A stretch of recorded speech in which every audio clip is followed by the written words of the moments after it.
Welcome to Heist. I'm Bradley Hackworth, joined by Jonathan Ems, otherwise known as Doc. Greetings, fellow humans. And this week we are going to be covering Cool Runnings and Living in Oblivion. Two incredible films. One is a very old love for me. Another I was very much not ready for. I had a feeling you might not be. It is once again, I bring to us a movie about indie filmmaking that just does nothing but bring back all the old traumas for us. Very true. Very true. Yeah. We're going to start with Cool Runnings, and we're just going to jump right into it.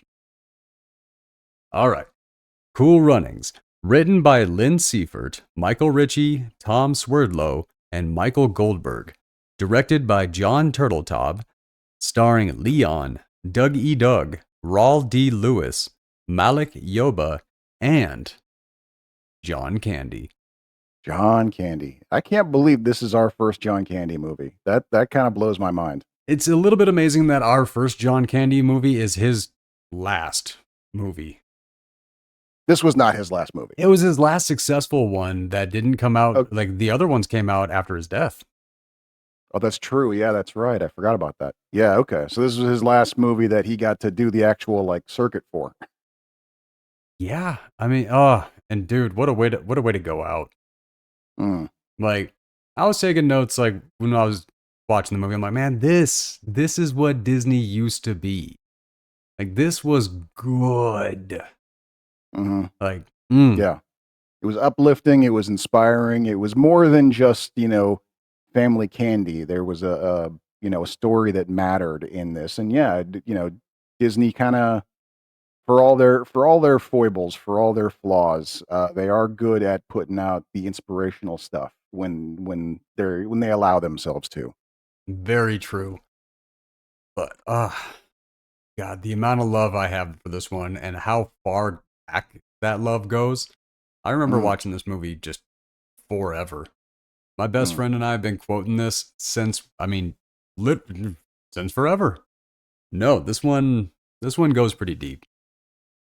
And it opens in a fantastic way with Doris Bannock, played by Leon, in Jamaica, November 1986, training and saying hi to all the kids on the route, and they prep this little race for him, all that.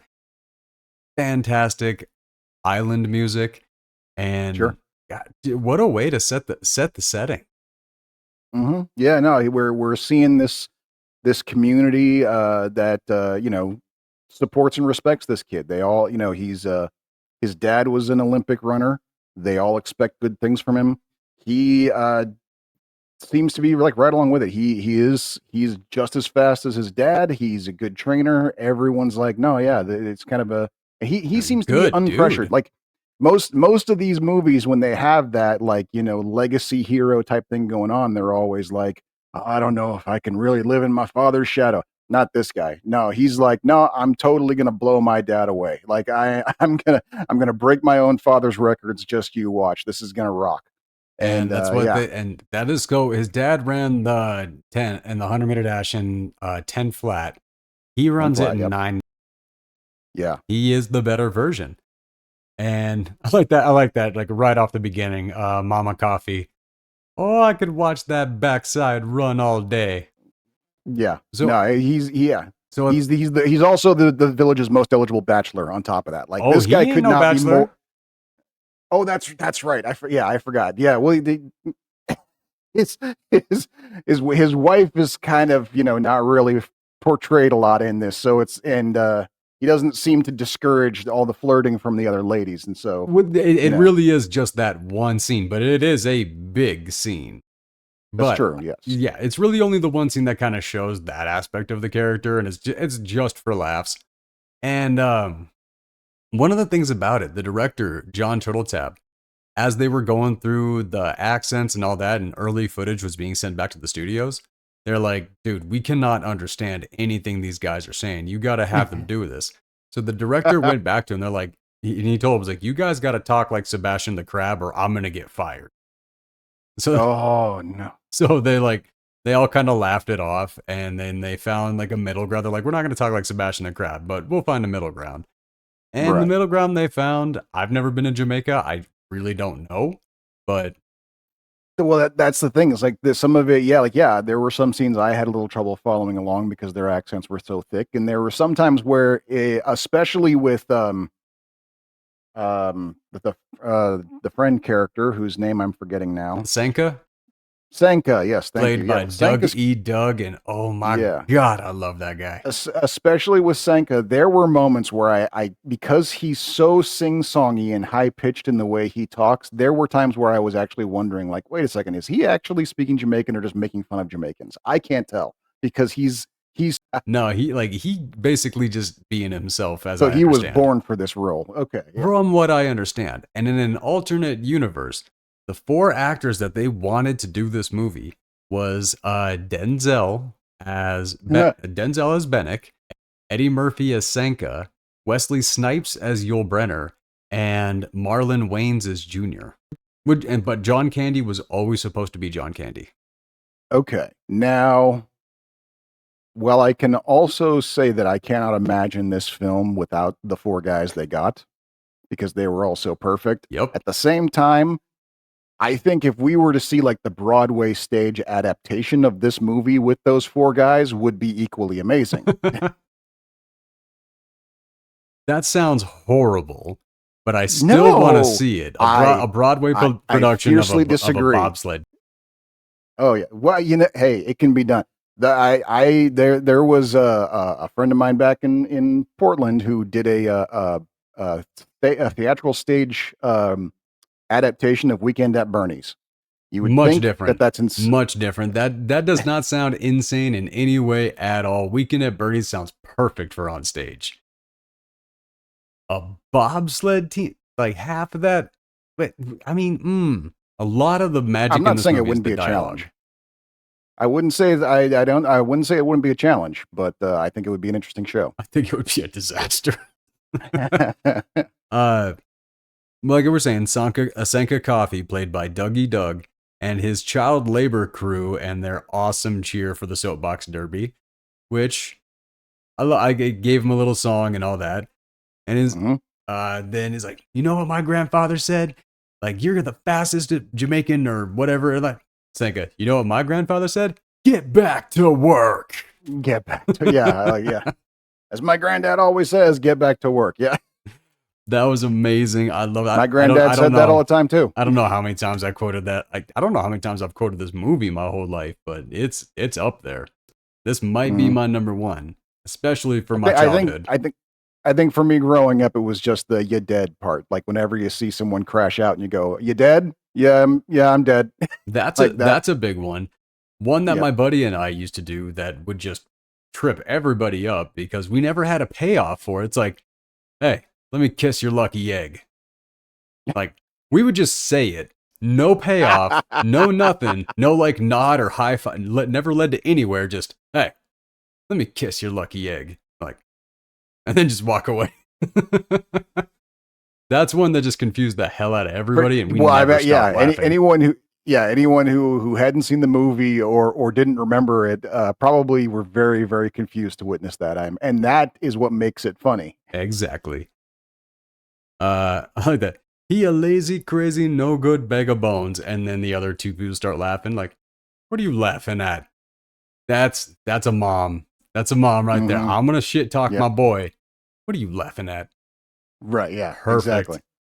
And then Sanka gets in that crash, and exactly what you were talking about. Hey Sanka, you dead? Yeah, man. It's been a while since I've seen this, I'm pretty sure. Every line absolutely landed on me. 100%. And this is what I was talking about, where it's like we do get to see the wife, and I actually really, and this is why I appreciate the wife so much. He's going off and he's going to train, he's going to get ready for the race and all that. He's like, it doesn't matter how fast they run, I'm gonna run faster. It doesn't matter how much they want it, I want it more. And that, like, how encouraging, and like right there with him. And she's like, are you afraid? He's like, I'm terrified. And I love that honesty between them. That, like, you're right, very little. We got to see very little of it, but everything we saw was rock solid, except that one scene. Right, yeah. But no, and it is an interesting point because because what we get is we get a moment with we see our main character's true inside, him being totally honest, with no mask on in front of his wife. That's that's what gives us the real story of him. Like we see the face he's putting on to everybody who thinks big things of him. Here he is, not putting on airs, not putting on a show. He's not joshing with his friends. He's not showing off for the neighbors. He is being totally open and honest with his partner, and that's where we, the audience, get to see where he is in the story.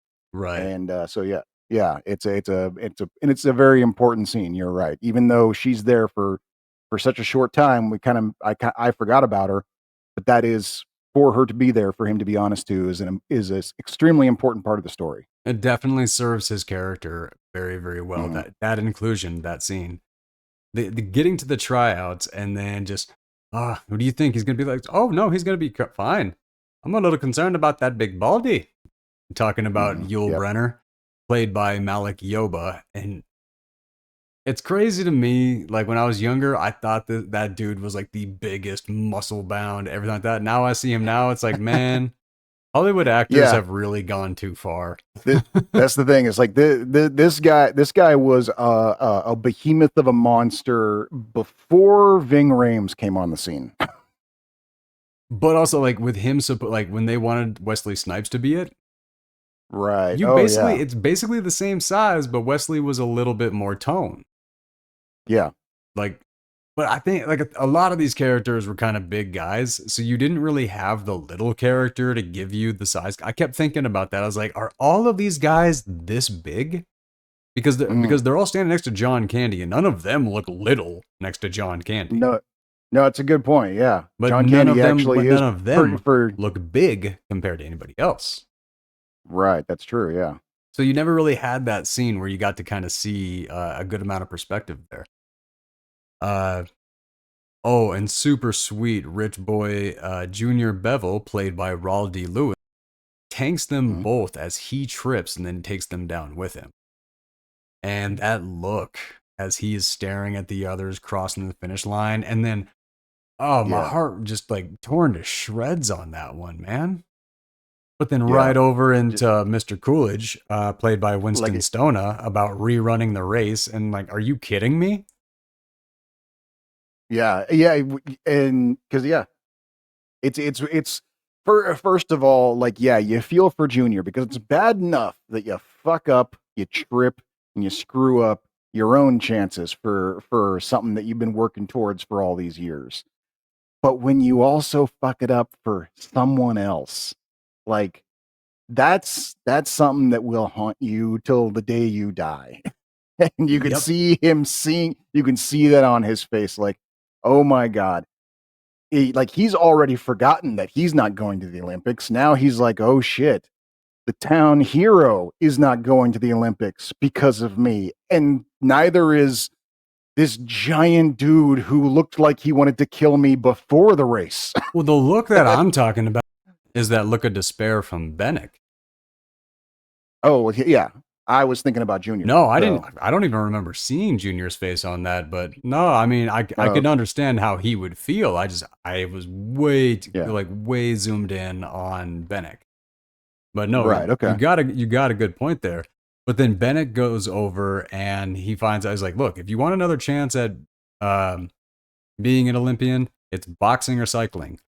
Which little bit of a movie mess up because they also had table tennis coming out of Jamaica and weightlifting that year.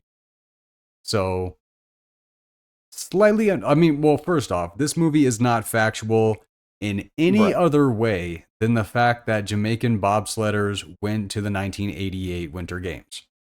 That's it. Right. They were not athletes. They were Jamaican military. They Mm. were, so yeah, whole bunch of this. They were not shunned. They were actually welcomed by the 1988 the other athletes and all that. The Swiss team actually gave them a backup bobsled. Oh, okay. No, like Wow. they were received with a lot of love, a lot of welcome, everything like that. The Seen that? movie upped the drama for, I mean, it's Right. Exactly. America. Like everything has to be super, like it has to be racial tensions. Yeah, racial Like tensions, conflict. Yeah, you can't have you can't have a movie where everything's okay. Like that's not gonna no one's gonna bother with that movie. I think it's a much better message for the world, the actual true story where they were met with a lot Mhm. of love from the world instead of epically white covered sport, black people come in, met with a bunch of who are you guys? Like, Right. no, we have that true story a million times over. It's actually really nice to know for one time they didn't go that way. Yeah. Like I Okay. love the Yeah. movie that we I feel got, you but I there. feel like I would have loved to have seen that. That would have been a little more heartwarming. You're probably right. But a first look at the young version of John Candy's character, Irv, who wanted to use Jamaicans as bobsledders. And right there, the light bulb kicks on, and Bennick is like, all right, let's go. Let's do this. He's like, can I take the Yeah. photo? Leaves, pops back in for one more thing. What's a bobsled? Right. Because let's face it. That is the entire pretext of what makes this whole story so audacious. Is the fact that we have a bobsled team from a place that has probably never seen snow in the history of Earth. So I very low chances, not since the Ice Age. at the very least, yeah, yeah, Convincing Senka, and he's like, "Oh, so a bobsled is a boxcar without wheels." And he's reading the description. He's like, "4 men push it over the ice, ice."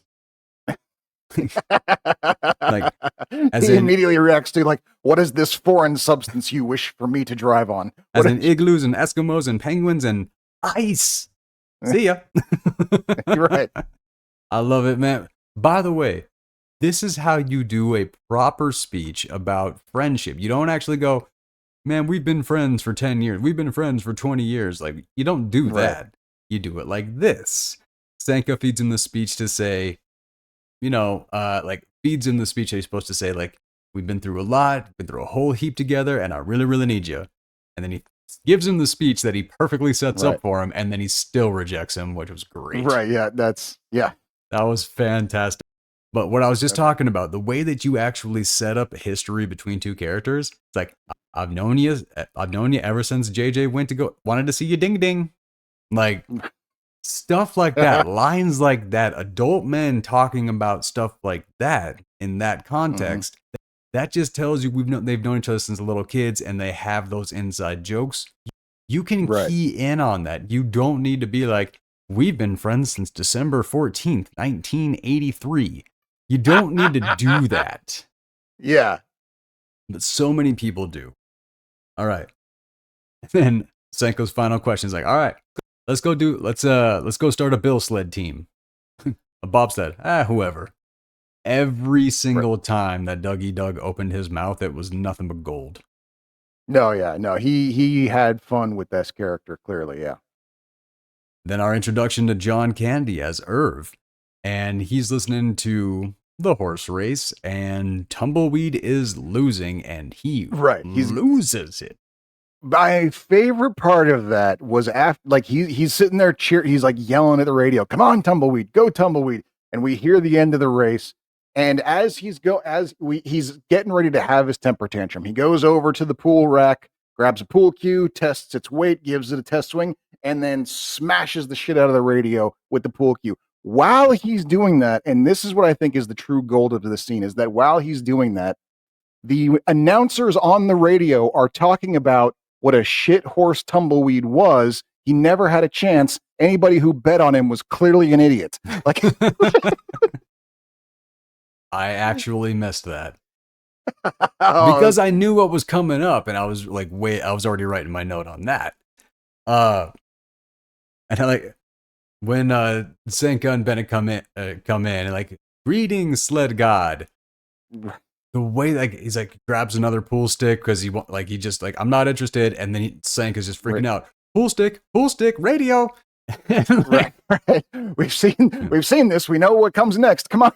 and they just shag ass out of there. And how smooth Candy was with like taking that pool cue and jamming that window down, and the look of satisfaction on his face when you hear Sanka going "ow." I mean, I love Candy in almost every movie he's in. It just it really it just doesn't stop. But yeah, I really appreciated him in this one. Bannock won't give up, and Candy lays it out. You don't have the experience, you don't have this, you don't have that, and you don't have me. And it's like, well, then why do you have that poster up? And he just goes and rips it down. Like, dude, this character does not give a shit. Yeah. All the way up until he finds. Yeah. Go ahead. Well, yeah, he's and it's kind of an interesting thing because this is a guy who has, he's given up, but maybe not. And now that it's kind of in his face, now he's trying to give up more out of spite because Bannock had a point. He had the poster up there. There was a part of him that still remembered it and still kind of had a hope. But now that Bannock's pointing it out, now, yeah, you still got the hope. And now I'm telling you to put up or shut up that last shred of hope that you've got. And so Candy cuts his own nose off to spite his face kind of thing. He goes in his last good memory, his last little shred of happiness, rips it off the wall and throws it away just to tell Bannock to go fuck himself. One of the most unbelievable parts of this story is the fact that that's been up there for 20 years and he never got drunk and ripped it down. Considering what it represented. Possible, yes. Yeah. Then Bannock tells Candy who his father was and convinces him to take that chance. The community call for teammates and the footage scares all of them off. And then just Sanka sitting there. Yeah, they should. Yeah, ice. In his presentation of what bobsledding is, they basically decided to show him the bobsledding blooper reel is basically what they went with. Well, all the trying crashes. to sabotage this. He definitely is like, oh yeah, there are some. Ooh, look at that. No, he's doing Bob Saget America Funniest Home Videos. He's going for it, and it was great. And this line, and the result though is this line. Your bones don't break in a bobsled. No, they shatter. He is trying to sabotage this. And that brings us to yet another golden cutaway joke where he finishes the film, the lights come up, and he goes, all right, any questions? And we see the entire room is empty. They've all walked away in the course of the speech. Which, I mean, you didn't have to do it this way, but it did work. I mean, it is a Disney movie. It worked, yeah. It is a Disney movie. Yep. And then Yule and Junior show up after the presentation. First, Yule joins the team, but yet I'm nobody's teammate. Then Junior shows up almost to get killed by Yule. Right. He walks in the room. He was like, well, the running didn't work out. Let's see what this bobsledding thing is about. Oh, no. The only people in the building are the ones who want to kill me. Yep. Was this a trap? Yep. I would have panicked. I'd have panicked big time. Then you get the first little bit of Sanka versus Yule with their fantastic dialogue. How about I draw a line down your head so it looked like a butt? My entire childhood, I wanted to have a bald friend just so I could say shit like that to them. And by the time I got old enough that I do have bald friends... Give me a few more years. I had completely forgotten that line by the time my friends had lost their hair. So yeah, I need to hold on to that and try to remember it for the next time I see a couple of guys. One in particular, because it's going to work too perfect. Just very, very excited. Say hello to the first Jamaican bobsled team, and just Candy's just, oh goody. Right. I really man, we lost Candy before we actually got the height of Candy. You know what I'm saying? I don't know if I agree. I think he was only going to get better with age. Probably, yeah. That was definitely one of his earlier dramatic roles. That's the thing is he was almost always comedy. He once in a while he did the Robin Williams thing and would do something more dramatic where it would still be kind of funny, but he's the straight man of the funny bits, you know. And this was one of Candy's moments where he's not the funny character, but he is there to move the funny along with He is the a same. very strong straight man, though. Yeah, he really is. But yeah, when I think about like the height of John Candy, I think like you know, who is Harry Crumb was one of my favorite John Candy movies. Um No, I can see and that's that. the you know, there was also Delirious, which I didn't actually see all the way through. I didn't think that one was actually very good, but You need to check that one out again, I think. you think? Well, how long is it? Okay. Like, how old were you when you watched that one? I don't remember. It was on cable, so whenever you know, maybe a year or two after it first came out. So Oh, yeah, you should probably check that one out again. But, I mean, we do have another John Candy movie coming up on the schedule. oh, okay. All right. Yeah, no, we Cool. were heading towards our first John Candy movie, and then we did this one anyway. But The Great Outdoors is one of my favorite John Candy movies. Right. I forgot that was him. Right. That is probably one of his better ones. You're right. Yeah. For me. But, I mean, Mhm. it's been a really long time, so I'm really hoping it holds up. Sanka going off like, no, I'm the driver. No, I'm the driver. Like I am Sanka Coffee, soapbox champion. Right. I must drive. Right. Fantastic. But when we're just talking about John Candy's dramatic capabilities, him giving the speech about the importance of the driver and the responsibility and all of this, right? There was heaviness in that scene. And that's because John Candy knew how to bring it. Yeah, no, he is not mincing words there. He is directly telling Sanka, like, this is a life or death situation. And I think we can both agree that the guy who's getting us into this shit should be the one responsible. Like, this motherfucker right here, this was his grand idea. So how about you put your life in his hands instead of I did like that. I did like that he went there, like Darius or Sanka's like, I say we make Darius the driver. And then John Candy's like, I think I agree. Like, yep. Dude, that was Candy had gravity to him, and it wasn't just because he was so big. Right. Ooh, dude. Was that a fat joke? Yes, dude. Oh, don't. Yeah. The man died of a heart attack. For God's sake, I know. Like I wanted to like give him like a compliment in a funny way, and it wound up coming off in the wrong kind of like the wrong direction. Man, you can't be poetic about thicker people. Like it's never actually flattering. Like here's the thing: if I had some weight to me and like somebody was flirting with me and saying I was thicker than a Snicker, I might die from how much I fell in love. But I don't think anybody. I think I'm alone in that. Possibly, yes. I just love wordplay. Oh, okay. Where were we? Junior practices speech with Pup, and then his dad, played by Charles Hyatt, this was his second to last acting credit, shows up with a job offer from Webster, and Cohen. I don't know if that's the first time that joke has been played like that. However, anytime there's three names that have been said for like a law firm or anything like that, I always say it like that. I know I got it from here. I don't know if this is where it started, but I have taken that my whole life. And every once in a while I get reminded where my jokes kind of like my personality, I get reminded where pieces of it came from, and right. A lot of it is movies. I mean, sure, yeah. I think it's the same for a lot of people. The training montage, crash, pushing the bug, crash. That ice cream truck scene with Sanka did breaking off a piece of his hair. How much did that cost? You got to think just for that one-off joke that I think they did just so they could put it into the trailer. Not too. I mean, like probably not too much. Ice cream truck with a smoke machine in it, some breakaway hair, and cover him with some frost. A lot of makeup work there, I think. Yeah. Oh sure, but I'm thinking like not that crazy expensive, especially compared to the bobsled scenes.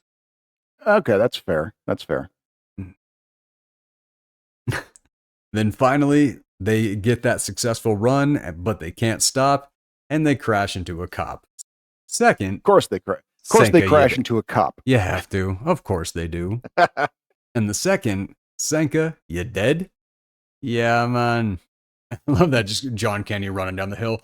5'9", 5'9", and then just blowing the cops off. Like, who are you? I'm their coach. What do you think? And they're like, Hey, get that thing back up the hill now. Yeah. Just that was. I mean, that's a good Disney moment. That was a good Disney moment right there. Oh yeah, of course, yeah. The money raising montage, arm wrestling until Big Mama comes in, laughed at by the bank over and over again.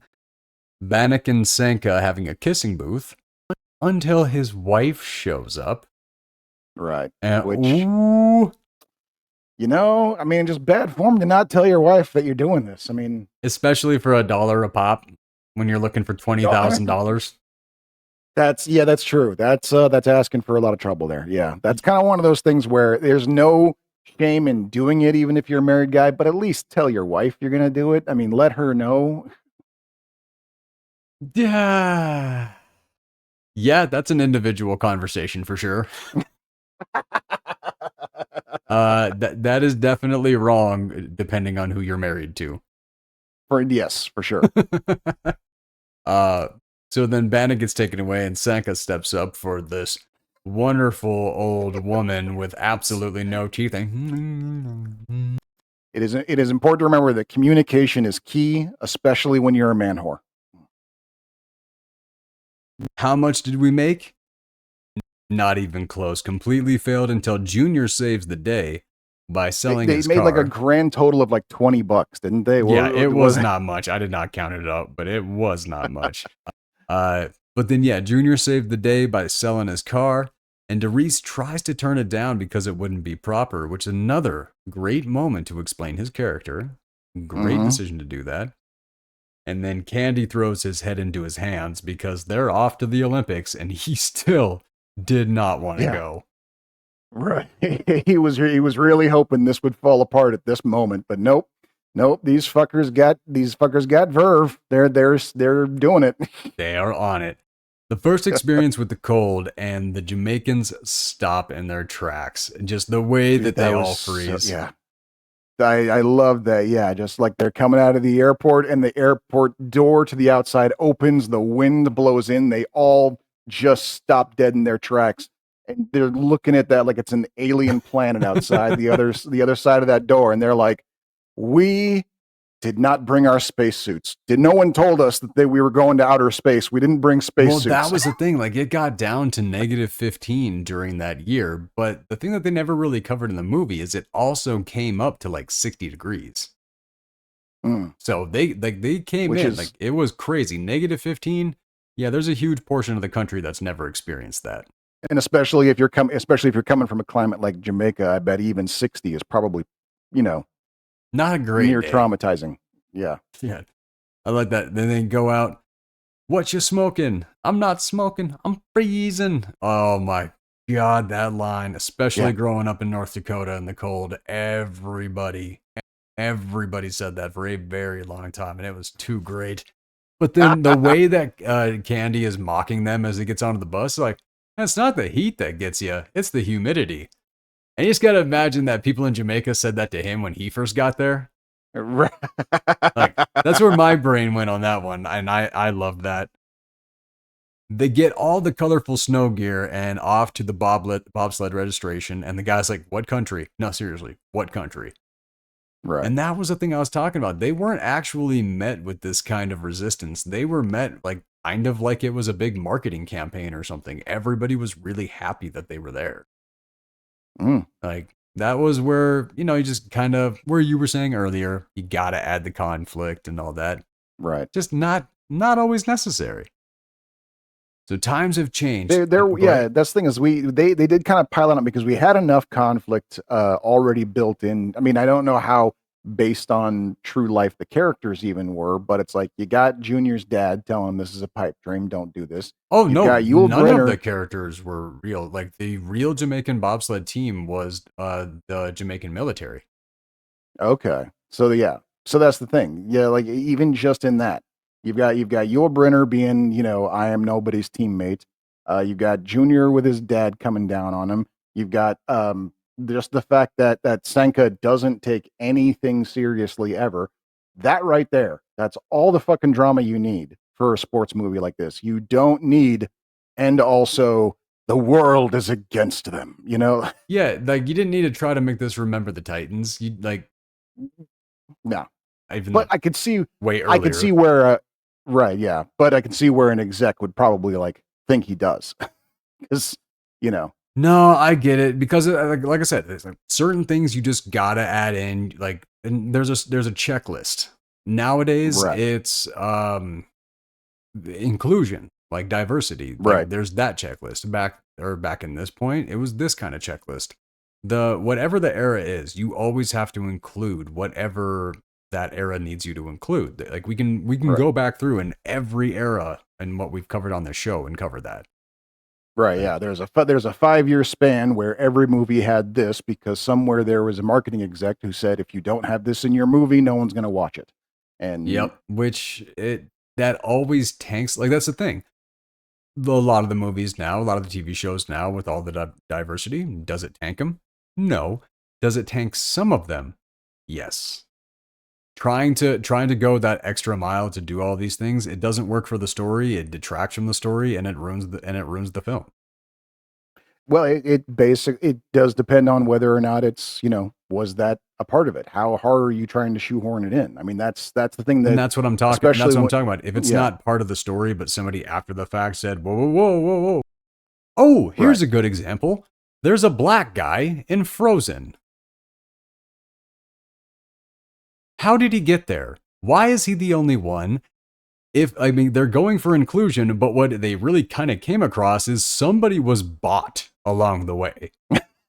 I was gonna say when you say how did he get there, I'm like, I presume by boat. What do you mean? No, Like, no, no, no. See, that's what I'm saying. When you have one, like when you are doing the lone like black character and nobody else in like that part of the world and everything like that. No, the yep. implications are freaking way heavier than what you were trying to pull off. I mean, That's more what I'm talking about.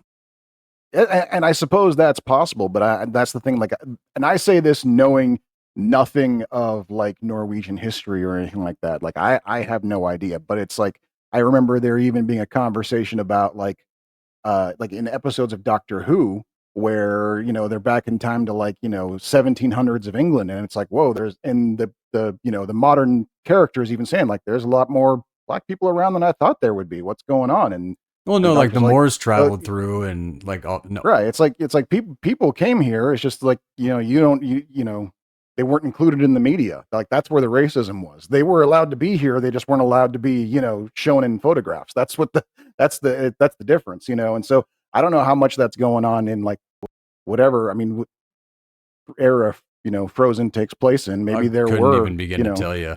I just know but that that's the thing. It's when there's only like if there's a family, makes more sense. If mhm. there's a community, makes more sense. If there's any, but when there's only one, it's like okay, But that does make it weird if that it's makes it just one. really, Yeah, really weird. that feels forced. Yeah. Like that, like no, when you actually do it right and have Mhm. like diverse characters in a story that makes sense, like Right.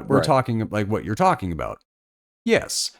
Um, The Great Well, Wall, see, right. the movie about the China, like about China and all that, and for some reason Matt Damon is there.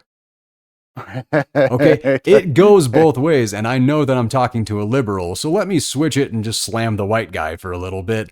No, no, no, And no. I get I get what you're saying, and I'm right.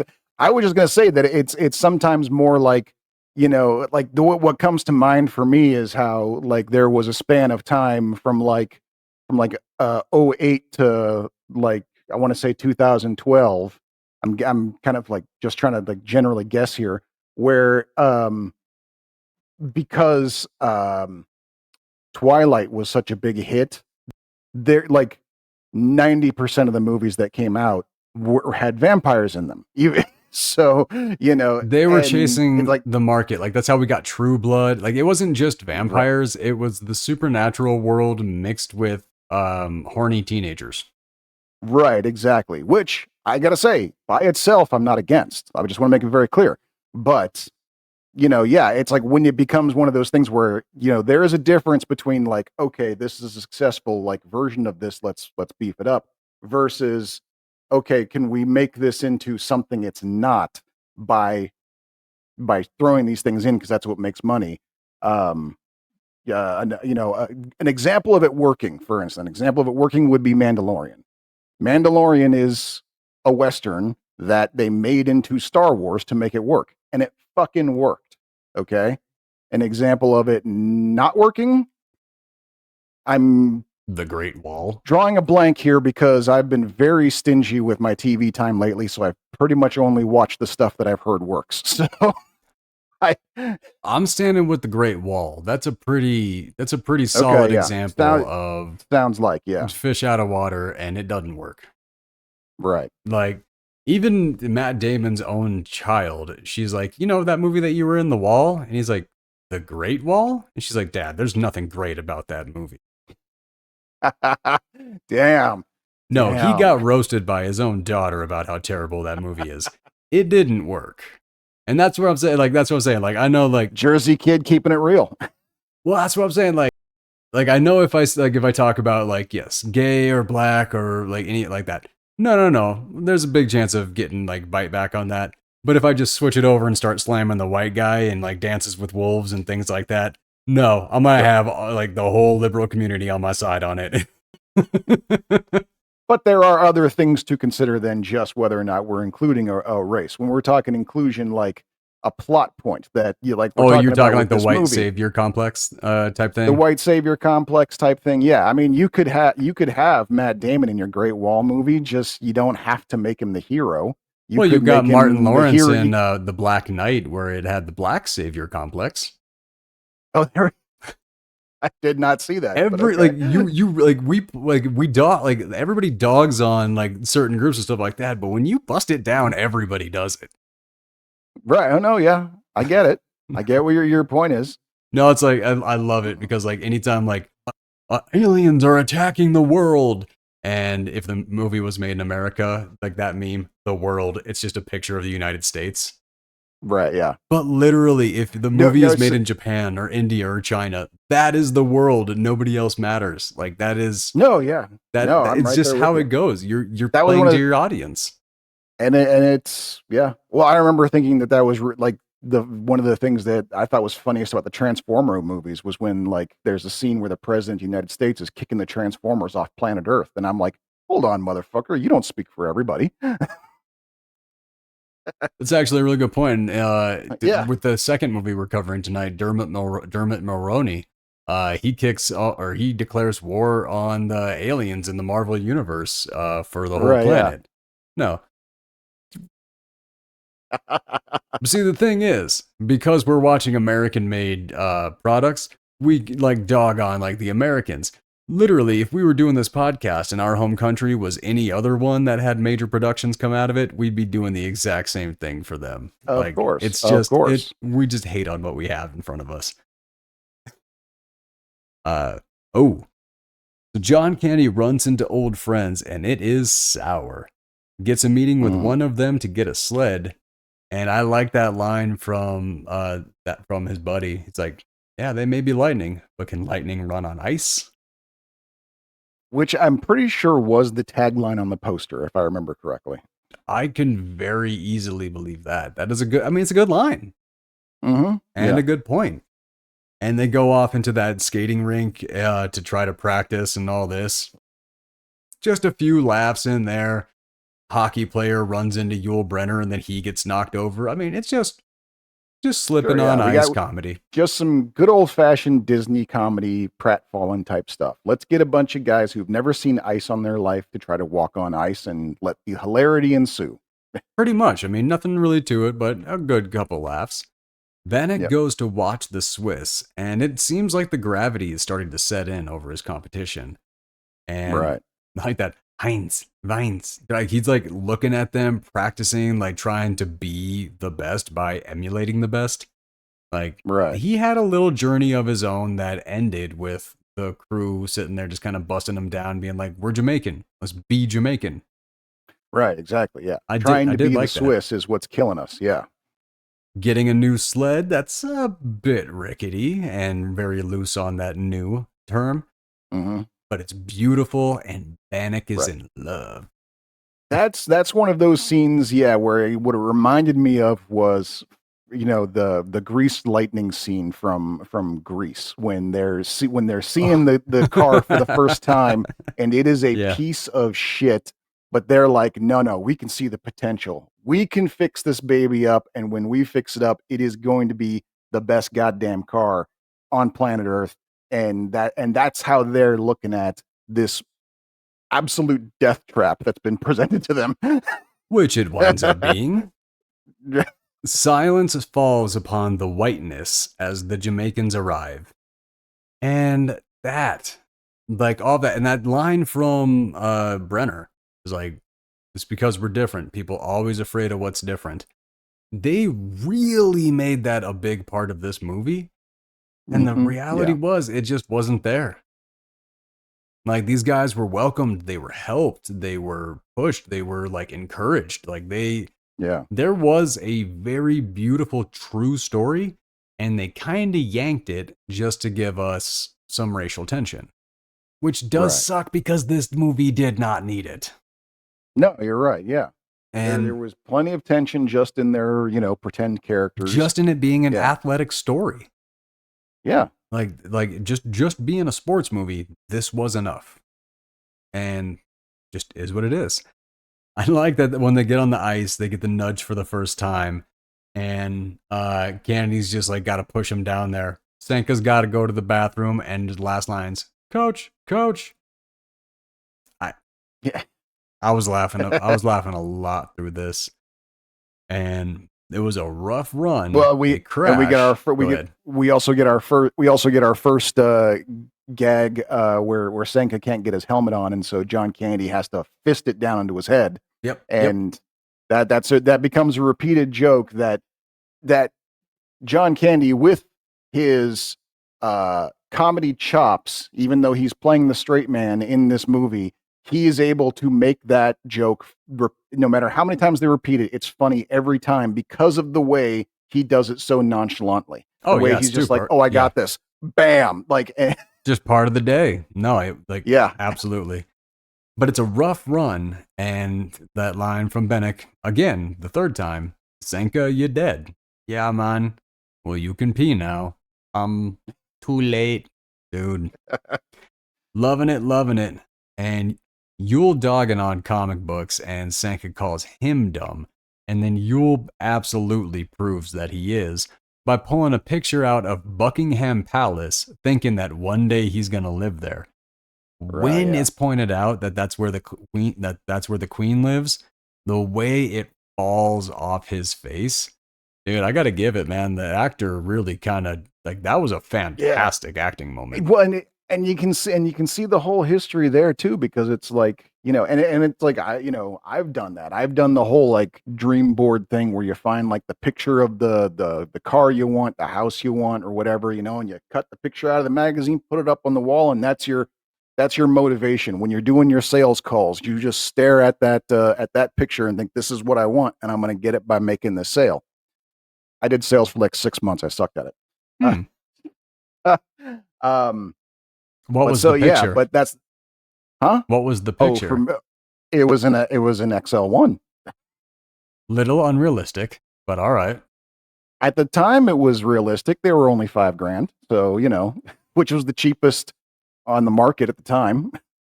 Really? Yeah. Huh.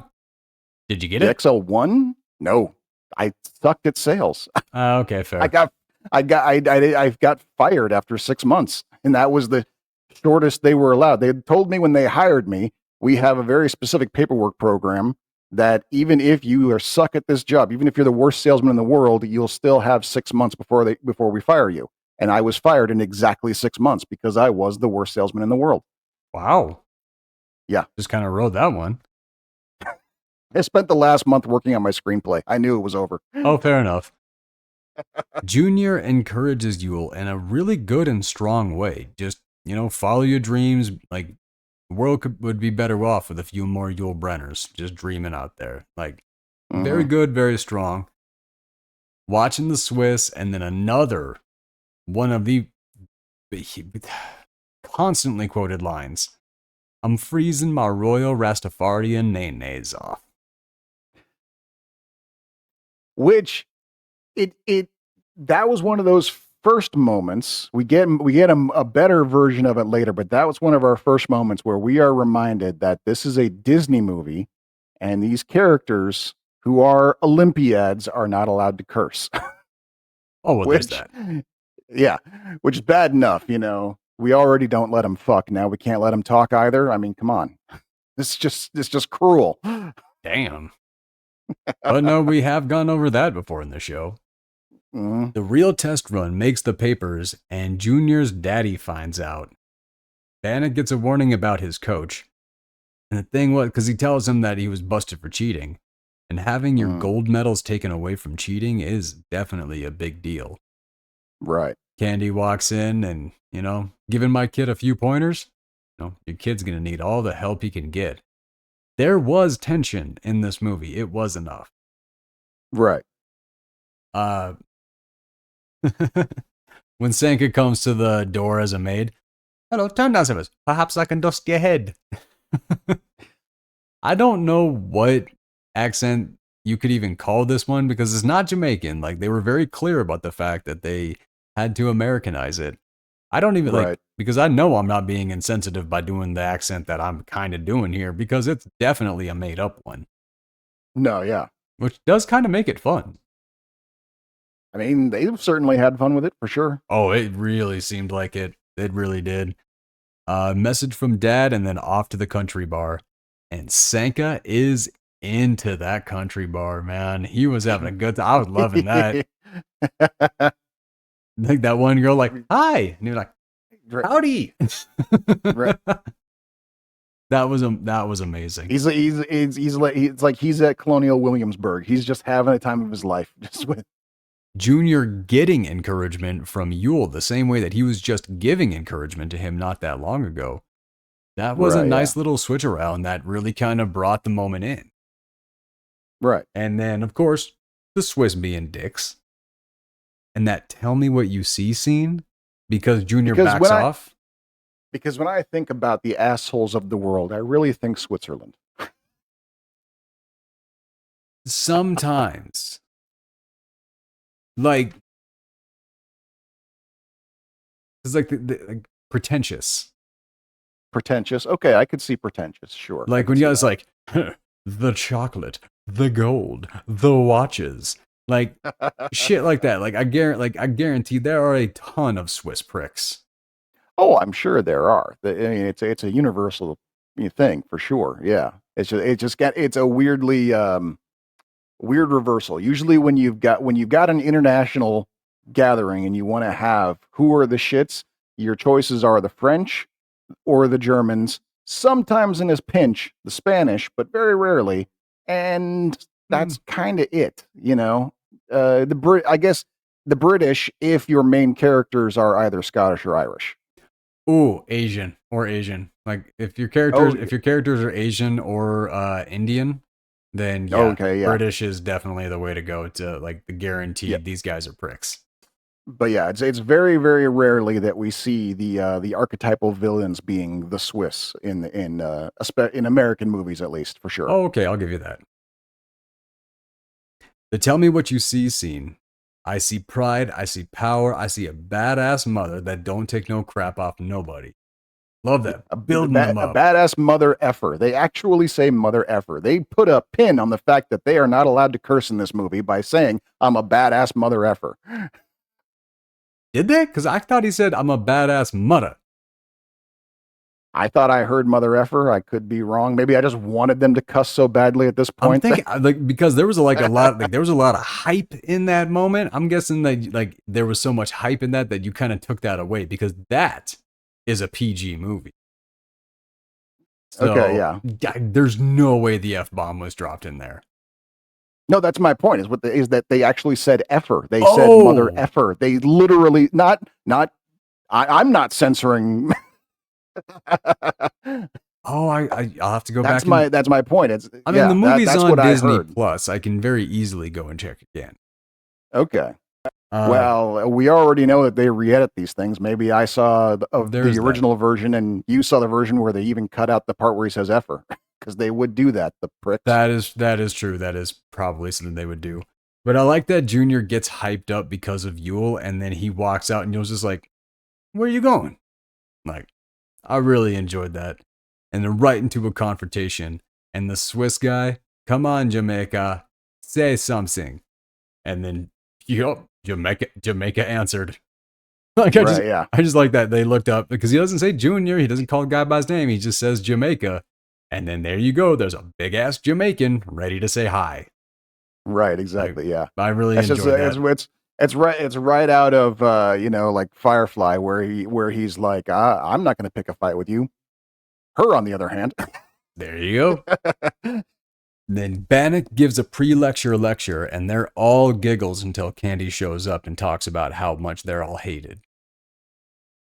He's hated. He's hated, and it's deserved. They, didn't happen. Didn't need to be in the story. I'm going to keep talking about that because that sucks. And like, as much as I love this movie, I think that was a poor message to include in there. Just introducing racial tension to up the drama. There's a lot of ways to up the drama. Our world, our country does not need artificial racial tension. No, I would have to agree with that. Yeah. I understand that racial tension is an important message, but yeah, including it where it didn't exist when you're Yeah, supposedly doing a based on true story type thing. Yeah, that's a little disingenuous, and it's probably one of the reasons why when you hear about stuff like that, when you hear about how in real life that wasn't the case, that becomes a that becomes a reason for people to not take it seriously when it shows up somewhere else. It's like, it's probably not true. They made it up over here. Why wouldn't they make it up over there? Kind of thing. And so, yeah, it's no, that's actually a really good point that I didn't take into consideration. But yeah, yeah. no, it's yeah, is what it is. Uh, Morning comes with an attitude change. Rise and shine, it's butt whipping time. The winter trading montage, leg weights, running. Which, by the way, if you are a person like Senka and you are not a tough guy, doing leg presses right before an event is going to do nothing but make you sore. But Disney movie, we're having fun. Right. And it's a sports movie, so there must be a last minute hardcore training montage. There is that. But one of the physical gag from this movie that I have never forgotten is when Senka is doing those pull-ups and he's like, like the way he's got like his lips going. When he is rising, his lips are the first thing to break the bottom of the frame when he is coming in for that pull-up. And that, I don't know how many times they tried that. I don't know how many times they worked on to set that up. It was incredible and I loved it so much. All right, and we get the new gear with Jamaican colors, and now the qualifiers. Different judge, and now it has to be a minute flat. Bannock says the Swiss phrase to start, and God, I hate it. I hate it every time he does something like that. The tight shots down the slope this time, real high anxiety, and I loved the fact that in a movie full of fantastic music, there was no music for this. When they were going down the slope, there was nothing, and it was a perfect decision. No, absolutely. You got the dead silent tension of the whole thing. There was, we didn't really hear much from the crowd. We basically, the only thing beyond the sled moving so quickly through there is we get cutaways to John Candy basically holding his breath, and the whole like atmosphere around him is dead silent with him. So, and the perfect end for that under 60 seconds. Painting the sled and Cool Runnings means follow your dreams. But all the name suggestions and all that stuff, I like that. We should call it Tallulah. That sounds like a $2 hooker. That's my mother's name. Oh, I like that name. It's a good name. Right, yeah. Lovely, Tallulah, yeah. Oh, no. It was cheers to follow your dreams. Cool Runnings means peace be the journey. Right. My bad. Yep. Disqualified, and Candy loses it at a change of policy for fear of embarrassment. And then that line, great line, hated that. I'm starting to hate that this movie did this. Didn't realize 4 black guys in a sled could make you blush. Mm-hmm. Great line. That was a great Good line. Yeah. I mean, that's the thing is like I mean, yeah, as unnecessary as this whole added drama was, but you they kind were of have a hard time. disqualified, and then they were petitioned to be qualified. So that part was Right. true, Well, but I don't really know why. okay. But I mean, my point being that, you know, as unnecessary as like, yeah, the racial tension and all that was, um, that scene with John Candy just handing it to the Olympic board was fucking amazing. It was a It was great a scene. great Like scene. it's kind of one of those things where it's like it was a major high point of the movie, and so you kind of sit there and go like, okay, so yeah, this whole fictional subplot, kind of makes the whole thing look worse than it needed to be, but at the same time, that scene, it's a little far to say it made the movie, but it certainly was a It was probably pretty major John part of it. Candy's best part in the movie. Yeah, for sure, His 100%. best acting in the movie, I think. Yeah. But So it's kind of hard to imagine it without it, But yeah, it's a question of. I guess that's the question is like you say they were disqualified and then brought back, brought back in real life. What was the actual reason they were disqualified for? yeah, I couldn't Did find you that. find that? Interesting. Okay. Might have been. I mean, that might have been what this was. I just don't know. I mean, it is understanding to say that, okay, so maybe in real life they weren't finding that racial tension against with the other teams, But with maybe with the the Swiss and the Alliance. Canadian, maybe with the Alliance, because I mean, let's face it, the Olympic Alliance is not exactly known for being cuddly. Let's be honest here. I do not really know much about it, but when it comes to a global sports event, you wouldn't really think racism would be the biggest part of it. Like I can see, You'd I think. can see, I can see, yeah, just because of history. But at the same time, this is a global event, so it just doesn't really make sense. But then, I mean, racism doesn't really make sense anyway. But Right. you know what I'm saying, though, right? Yeah, no, I get what you're saying. I wasn't sure if that was clear. But they get back to the hotel, and the Alliance changes their mind, and they're back in. Now, this is the Disney magic that I really feel like they lost. The running kid just jumping up to catch the event. Did I miss it? Why did these moments work better in these older movies? They don't work as well now. Like the thing is, like it hit me. It still hit me. So it's not like they just don't work. It's not like I aged out of that actually having an effect on me. But I can't remember the last time I saw a movie where it actually worked. Where the kid running up, like now it's just kind of a gag. But it doesn't hit like it used to. Yeah, that's a good question. I don't know. That's a really good question. But Candy gives a prayer because he's no Gipper, and like that. Who's the Gipper? Right. That was a good one. They laugh at the Jamaican themed prayer, which it was good. Or the Jamaican and bobsled themed prayer. Right, exactly. It was good. Daddy shows up and Junior stands up. And I like that. Like he looks right into the mirror of the elevator. He says like pride, power, and then bam. Different kind of Junior. And the thing is, like, where you have the parent that says you don't know who you are and all this, like, and Junior, his speech, I'm paraphrasing it because he said it, but he didn't actually say these words. Just because I'm a man that you don't want me to be does not mean that I did not grow into the man that I am. Right, exactly. Yeah.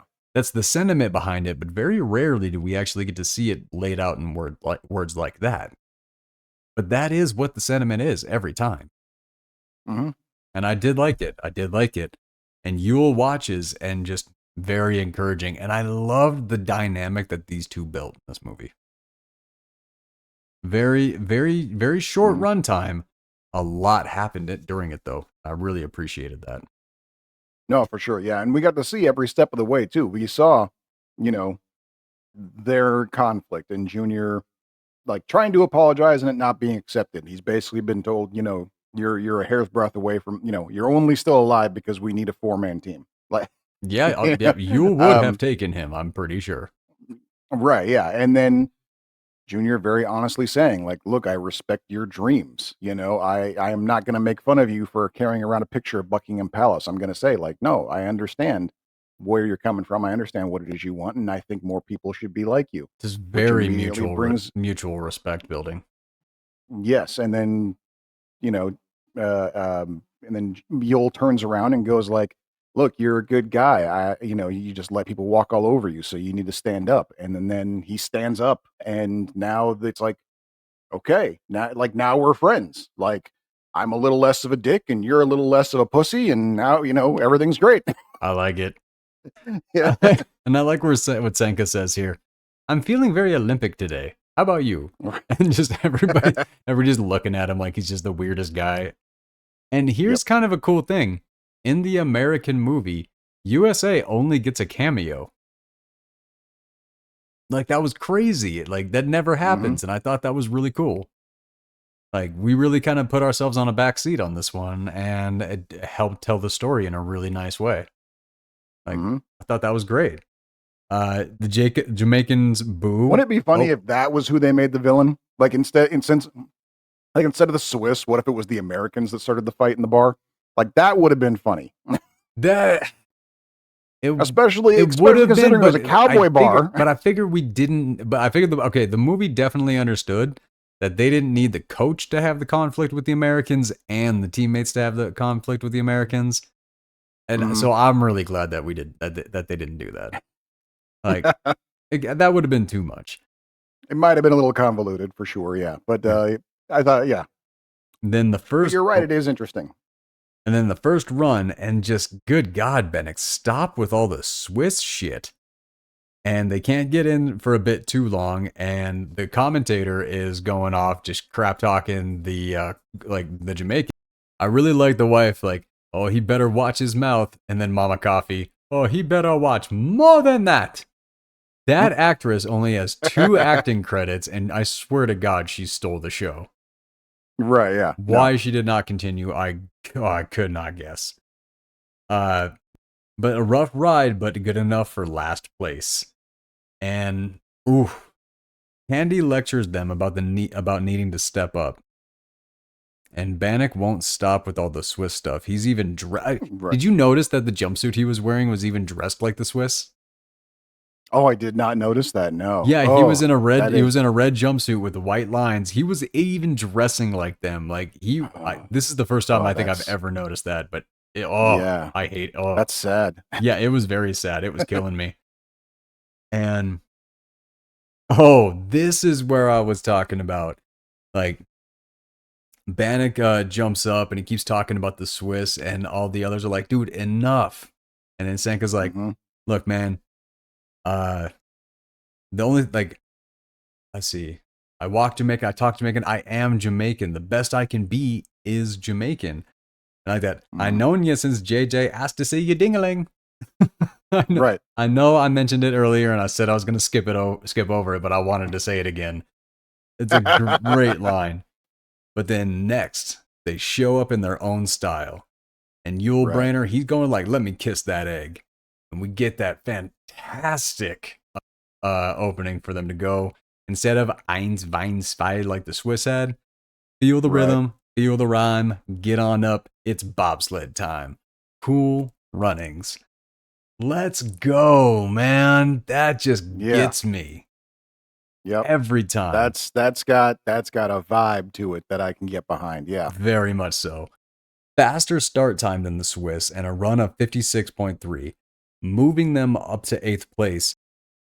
Bannock staying behind and going over the turns, just like Candy saying he would have to when he was talking about who should be the driver. And Bannock is actually doing it. He's staying behind, no drinks, no extra fun time, just literally doing everything that he has to. He has that commitment of every turn. Yeah, and I loved that. Like, he was really with it.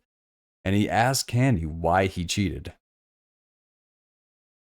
And he explains to him that a gold medal is a wonderful thing, but if you're not enough without it, you'll never be enough with it. And him asking, that is a hell of a thing to say. It is a hell of a thing to say. But him asking, how do I know if I'm enough? And Candy's response, you'll know when you cross that finish line. That's what a coach does, man. Like that's a good Yeah. coach, and he got it. He really did. And day 2, hey, let me kiss your lucky egg. Which one of my personal favorite ones on this. Some of your favorite lines are just your favorite. There's no rhyme or reason Oh, to of course, it. yeah. You don't need to explain it. Yeah, it's just like that one spoke to me. That And a strong start, but a rickety sled trashes them and they crash. Help is on the way, but Sanka but that's where finally we get with the that's where payoff. we get the payoff. Yep. Yep. Derice, you dead? No, man, I'm not dead, but I do have to finish this race. That is the Disney magic. Yep. And they nailed it. They absolutely nailed it. That is exactly where you were supposed to go. Carrying the sled and seeing all those people cheer. I mean, even Junior's dad in the crowd ripping open his jacket and showing the Jamaican shirt, like all of this, like there's a lot of love that comes right in the end of this. And then you get Junior and Yule bond, Coach and Derice bond, and Sanka and his lucky egg bond. I like that. Just like a Shakespeare play. Everybody pairs off and gets married. Perfect. A new photo of the 4 bobsledding Olympians placed right above the old one with the sprinters, like in Coolidge's office. It's a beautiful movie, man. Closes on the fact of talking about a true story a little bit, and then saying that they returned to Jamaica as heroes and they came back 4 years as equals. Right. They went for this whole equal message and this racial tension message in the story, but it just wasn't. This was a story about athletes, man. It wasn't actually about racial tension. They just had black characters and they went, oh, they're black. Let's do this. Which makes it even more racist. I suppose, but we've had this conversation, and this has gotten me thinking about it while we were talking about it. And I'm wondering if this is, I mean, and we've talked about this before, an example of the Tiffany problem. So what if they really did think that a movie about a bunch of Jamaicans coming to Canada to do bobsled winter sport, they thought there's no way Americans are going to watch this and not think there is racial tension, because racial tension is so ubiquitous in America that if we don't have it in this movie, Americans are going to think it's bullshit. Like, what if that really was the decision making, was that they really thought no one was going to watch a movie that about black people that didn't have racial tension in it? It's a really good point. I mean, and I'm reaching here. I'm maybe trying to give them a benefit of the doubt to a certain degree. By not having it, you're asking the audience to have suspension and disbelief. That just doesn't really make sense to a lot of American audience. Yeah. No, I can really see where you're coming from with that. Yeah. And it's like, they're also thinking in terms of like to market this to the American white audience, because that's who, if you're Hollywood, you're marketing to white people. So if you've got a movie all about black people and the only white guy is John Candy, you got to make the white audience feel better about themselves for rooting for them. Like, oh yeah, no, I support these guys. I'm not racist. Like, that literally is probably some of the thinking of this is basically saying, like, if you like this movie, you're not racist. Congratulations. And more people will see the movie if you give them that promise. That's a little bit of a bummer note to end on. But I mean, I guess I can kind of see where you're coming from with that. But okay, so the reason that I brought this one in is it's a lifelong favorite of mine. My best friend and I, we watched this when we were children, and we talk about it still. We quote it like every winter we talk about it. Even though we don't watch it every year, it has stayed on our minds for our entire lives. So even though I have like shit on it a little bit because of what it's added, that was not part of the true story, I still call it a must-see. Okay. Because of how much is actually true in it. And you know what? The racial tensions weren't exactly that big. No, that's true. There was no derogatory terms. There was nothing like that flowing around. There were some awkward looks, but Right. you could very easily attribute that to be Jamaica. Like, Right, yeah. Like, there's no snow there. What are you doing in the Winter Olympics? yeah, Like, yeah, like there were a lot of weird looks and everything like that. And set aside from Yul Brynner's line saying, we're different and people are always afraid of what's different, there is Mhm. no direct racial remarks except for that line from John Candy in the Alliance Room. Right. With all of those things put together, I really do believe that this one is a must see. It's completely entertaining. The actors in it absolutely crush it. And it's John Candy's last film that was released when he was alive. Hmm. So Okay. definitely putting it on I'm the must afraid see. I'm going to have to disagree with you on that one. This is a good movie. I enjoyed it. I enjoyed it when I first saw it years ago. Other than, like I said, the inside jokes of me and my friends repeating the lines like "you dead" to each other, I have not seen a real influence from it in future films. There is no Well, yeah, cultural. There's no staying cultural power to this one, I think. And now that, like, you're telling me how much of it was changed based, from the original story, that kind of brings it down for me. Like, I would prefer to see them remake it with a little bit more honesty to it. where there is And that, I do think that the aspect of we got what we got. right. And this is the story of the Jamaican bobsled team. And,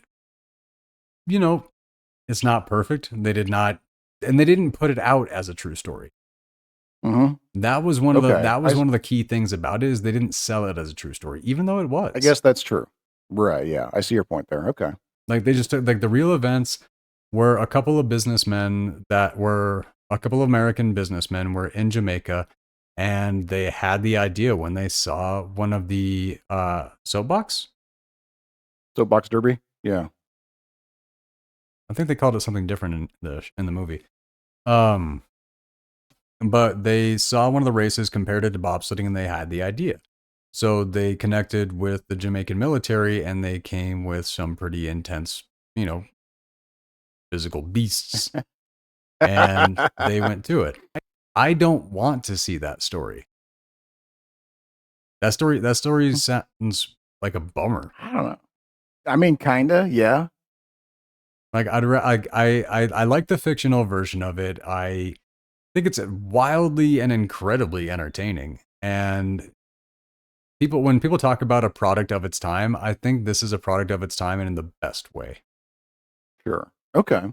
And I can see that. And yeah, and like I said, it's a fun movie. I enjoyed it, but yeah, it kind of, like, for me, it goes in the same as, like, like Drowning Mona. Great film. Loved it. I can't honestly suggest that someone spend their precious time on it. I don't think it's that worth it. I put it more along the lines of Secondhand Lions. Okay. So yeah, I don't think it Pure compares enjoyment. personally. Pure enjoyment. No bad acting, no unnecessary moments. Great editing, great action moments. A lot of heart. Like it's a movie that I feel is guaranteed to hit home. Okay. Like you're All right. but I'm not basing it off of the same metrics that you are for what I would qualify a must see. The cultural Okay. Yeah. significance and things like that. No, I'm talking about. I think if it's a guaranteed movie that you're absolutely going to enjoy, that's kind Sure. of where I pick it up as a must see. Okay. Because it's not like, no, man. Like, you might like this one. It's like, nah, you're going to have a good time. I'm guaranteeing you a good night. Check it. A movie with all the new stuff that's coming out, with all the many, many thousands of hours of new content being created these days.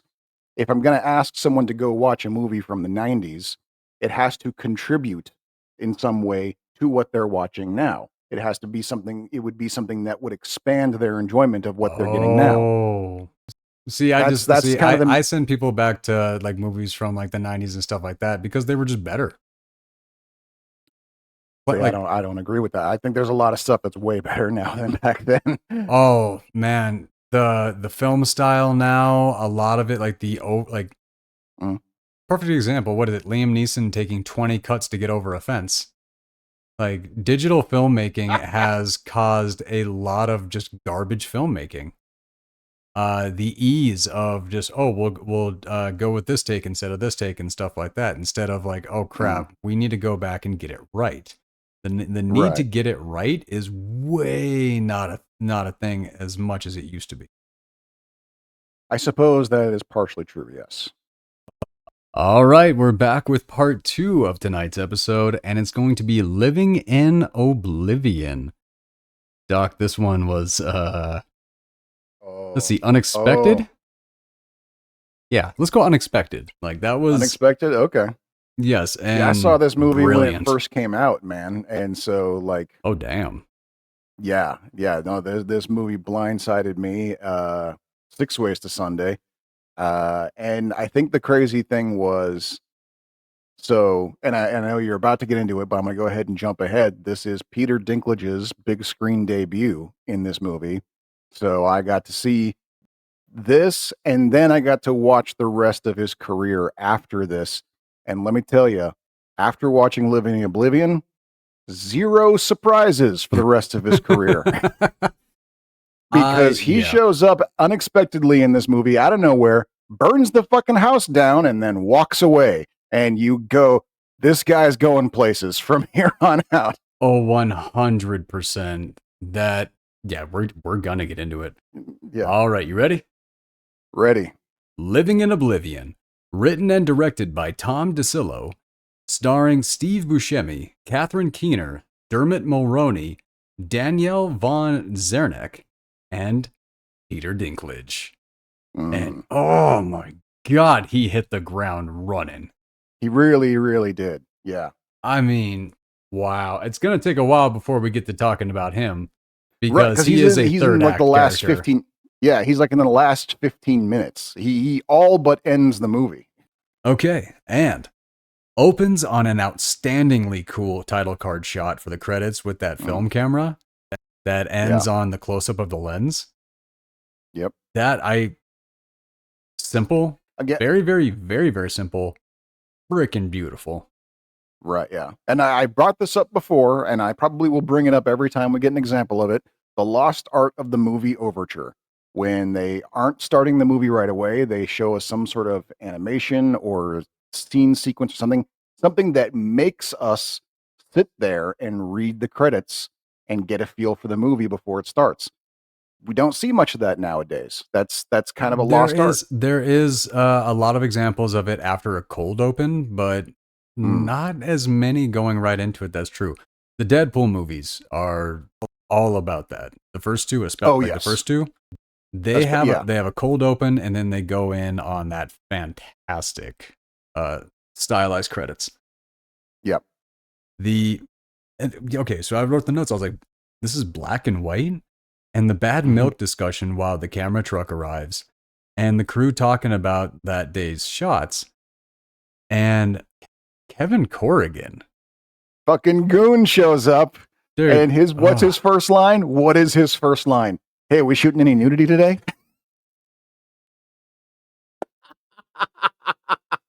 This movie is kind of ripe with A-listers. Except, holy crap, LaGrosse. Brad Pitt had accepted that role, but he had to back out because of a scheduling conflict with Legends of the Fall. Oh, damn. So this almost had Brad Pitt in it as well. Wow. That would have been... Jesus, that would have made this movie more surreal than ever. That would have made this movie iconic. Yeah. That is the only thing that was missing. Especially considering.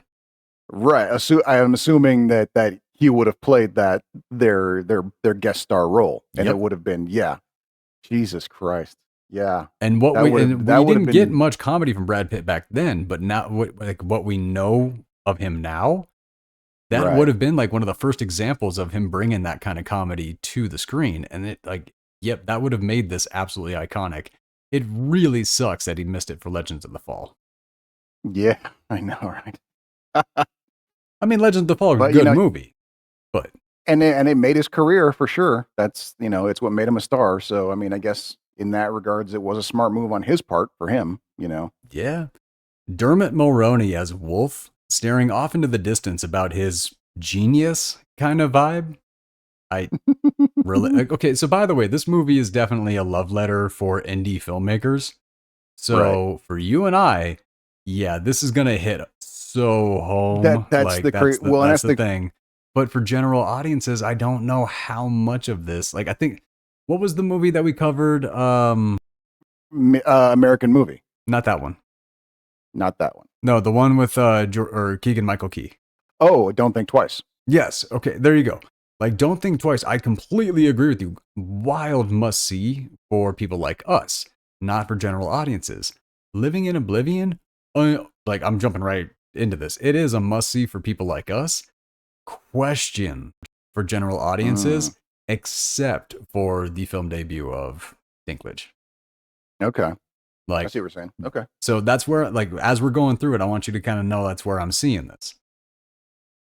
The driver talking to Keener and getting a little bit too personal about the mom stuff, and like the first mention of the Richard Gere movie, which what a theme this kept going through the entire movie.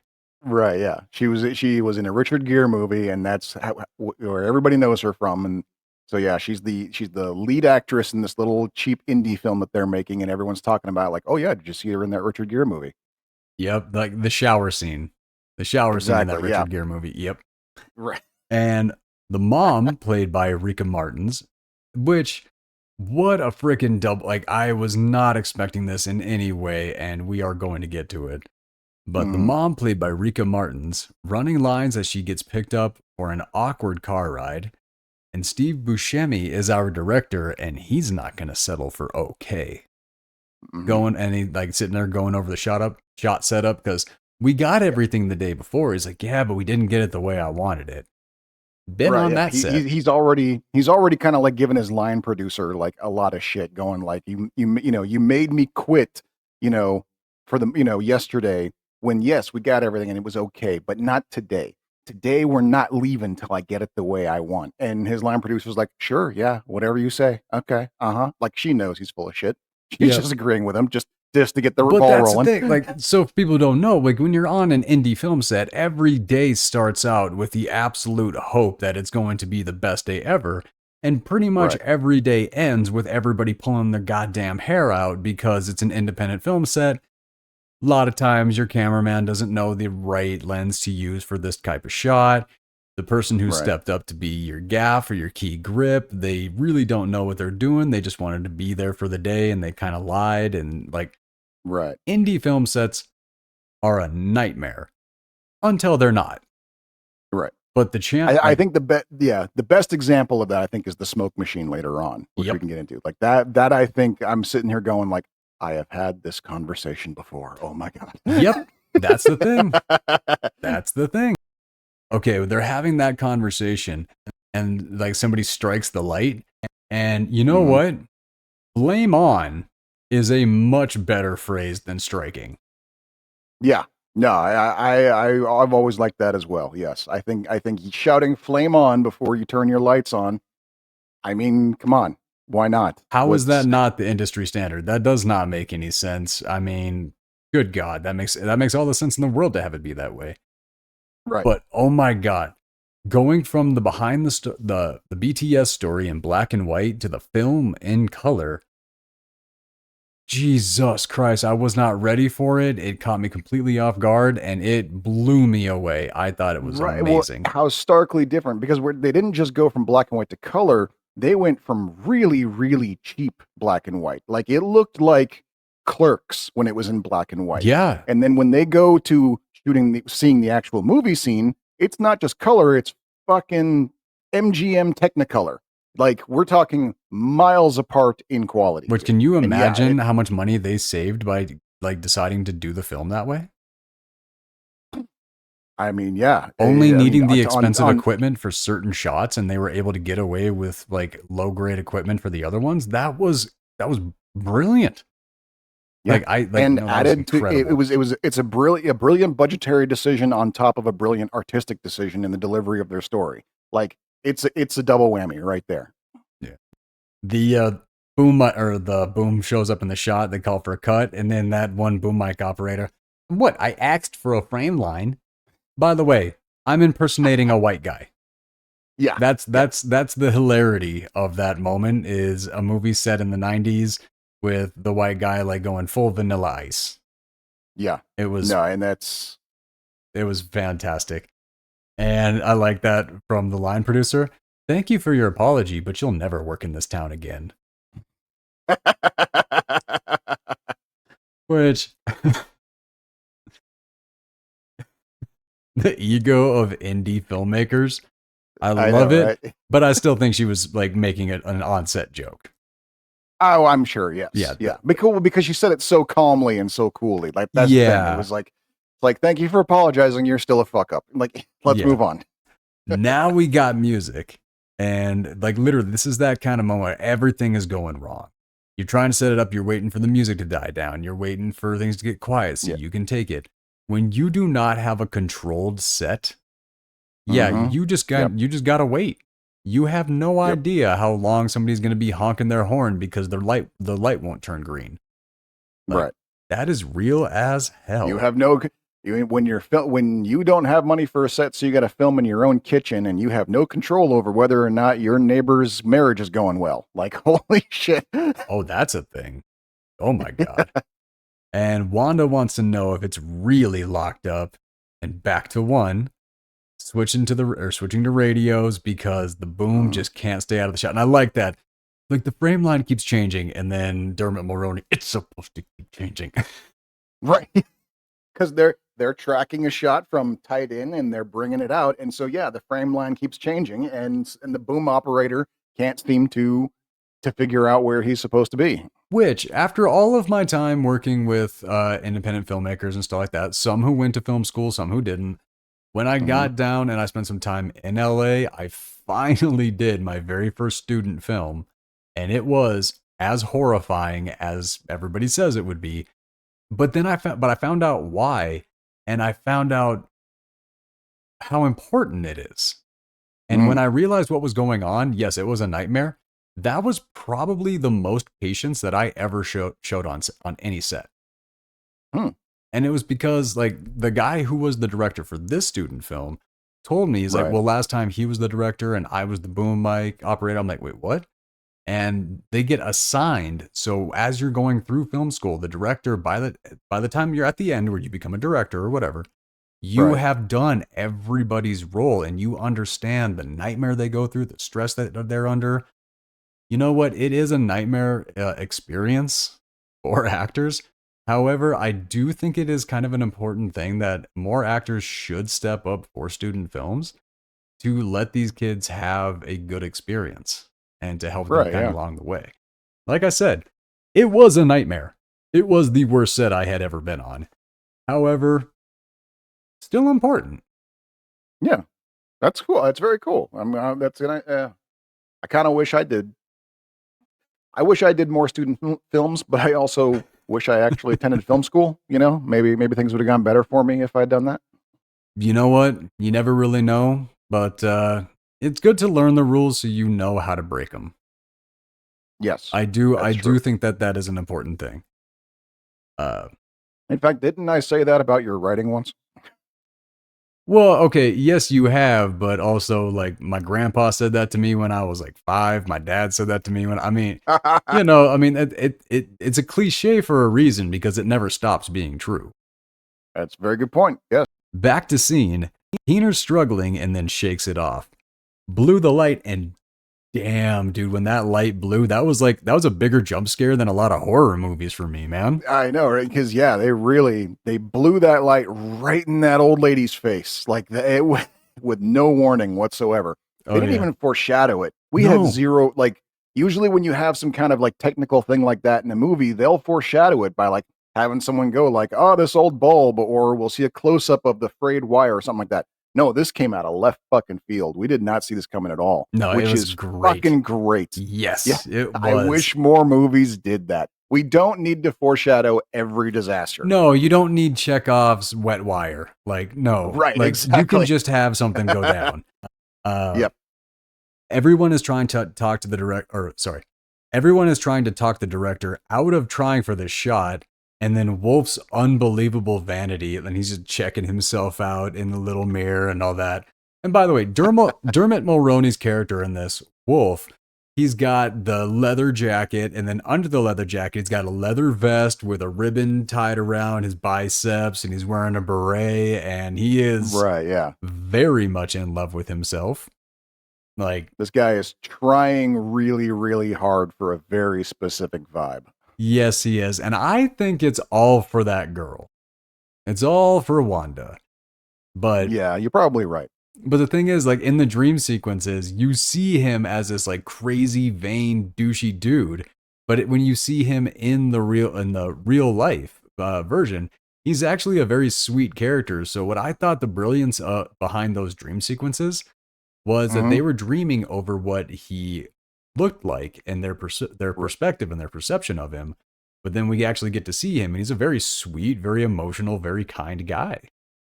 Yeah. Like, I thought that was like very, very subtle brilliance that never needed to be called out, no attention needed to be paid to, and the story, the movie never paid it off in any way. They just gave that character that little bit of story. I thought that was really clever. Right. Yeah. Well, in a way, we kind of almost have 3 short films here, because we have dream sequence after dream sequence and then finally reality. And so we have 2 stories that are essentially the unreliable narrator, and then we finally get the reality of the situation, which is not that much different from the dreams, with save for a few character motivations. That is true. Back to One, and I have like most of my notes start with Back to One. Well, it is a film set. That is so, and I'm realizing this now. Back to One means like resetting the scene back to the first part of the scene. Like the first line, the first shot, whatever. It's Back to One. Just for the non-film nerds that are paying attention.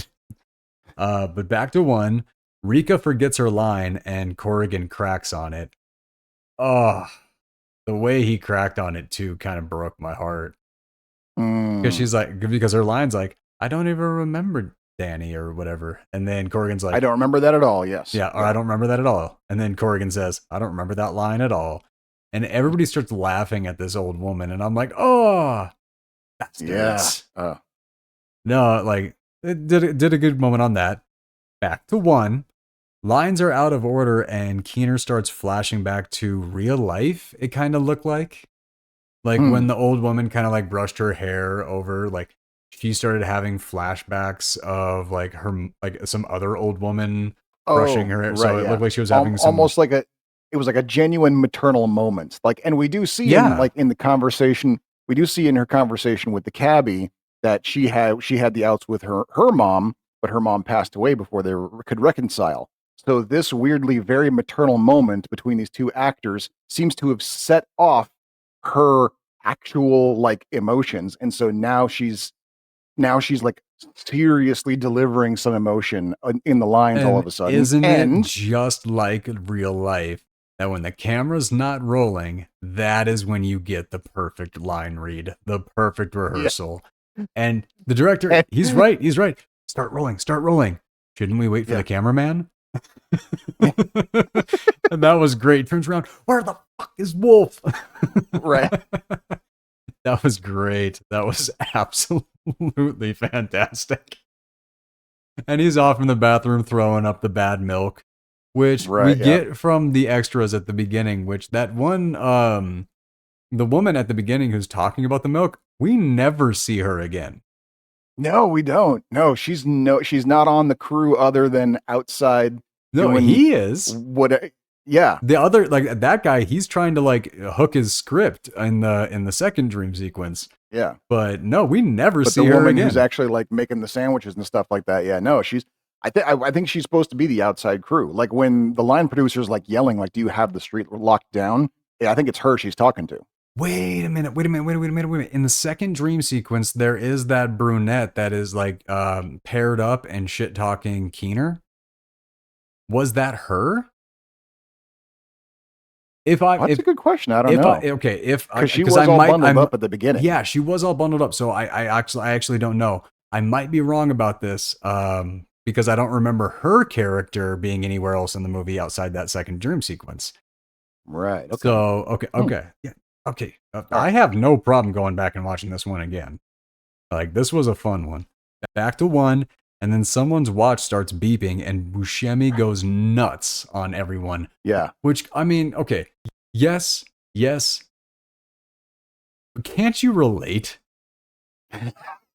Completely.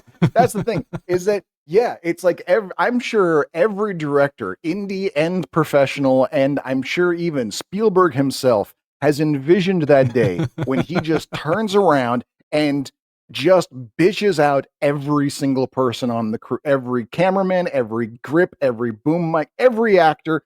I'm sure that there were days when Steven Spielberg wanted to call Tom Hanks a little bitch to his face. I know those days have happened, but we've all held it inside because we all know that this is what getting it done is more important. But in this is the scene where Buscemi's character can't take it anymore. He snaps. He took it. It went one too many things went wrong. See, I'm really glad that you brought that up, and I was gonna bring it up later, but it does kind of make sense to bring it up here. When you have that, later, no, I'll get to it then. But then, so we snap out of it, and dude, that was all a dream. It was all a dream. Like a whole freaking third of the movie, and then I sat there, I was like, wait a minute, are we about to get the title card? And then I was like, wait a minute, no, I already drooled over the title card. I was like, was that a 35-minute long cold open? What? I was kind of ready for that to happen because, you know, I mean, I knew Dinklage. You told me Dinklage was in this. My brain always goes to Game of Thrones because of Dinklage and that iconic role. Like, I mean, good God, Tyrion Lannister. Yeah. But there are a lot of like Game of Thrones episodes that the title card doesn't actually play until like halfway through the episode. Oh, right. Yeah, that's true. So my brain was like still kind of being like, is this just a Dinklage thing? Like, I was wondering, like, I was like, did he just like kind of come on set and be like, hey, I have this idea, Right. and then HBO took it, and they were like, no, like my brain was playing games with it for a little bit, and I was like, this is wild. And then Wanda and Wolf waking up, and Wolf is insecure about Chad Palomino taking Wanda to a club. I'm sorry, Palomino. They named their superstar prima donna. His name is Chad Palomino. Yes, it is. Holy shit. Like, could we put a brighter neon sign over who this guy is? Oh, it was great. But here's the thing. Wanda getting ready and like putting like the extra perfume on and doing all this stuff and getting all dolled up for him. And like Wolf's reactions, I was with Wolf all the way, and I'm like, oh god, dude, no. Yeah. And then he gets stabbed in the eye, and I'm like, all right, way to have this happen on a day like today. Which I'm gonna say there was some continuity issues with this movie. Mm-hmm. Like, you are aware of that, right? Oh well, sure, yeah. Like some pretty epic ones, actually. I don't know if none of the epic. Maybe I missed them. Okay. The eye patch. The eye patch. Right. The eye patch should not have been in the second dream sequence because that happened in real life.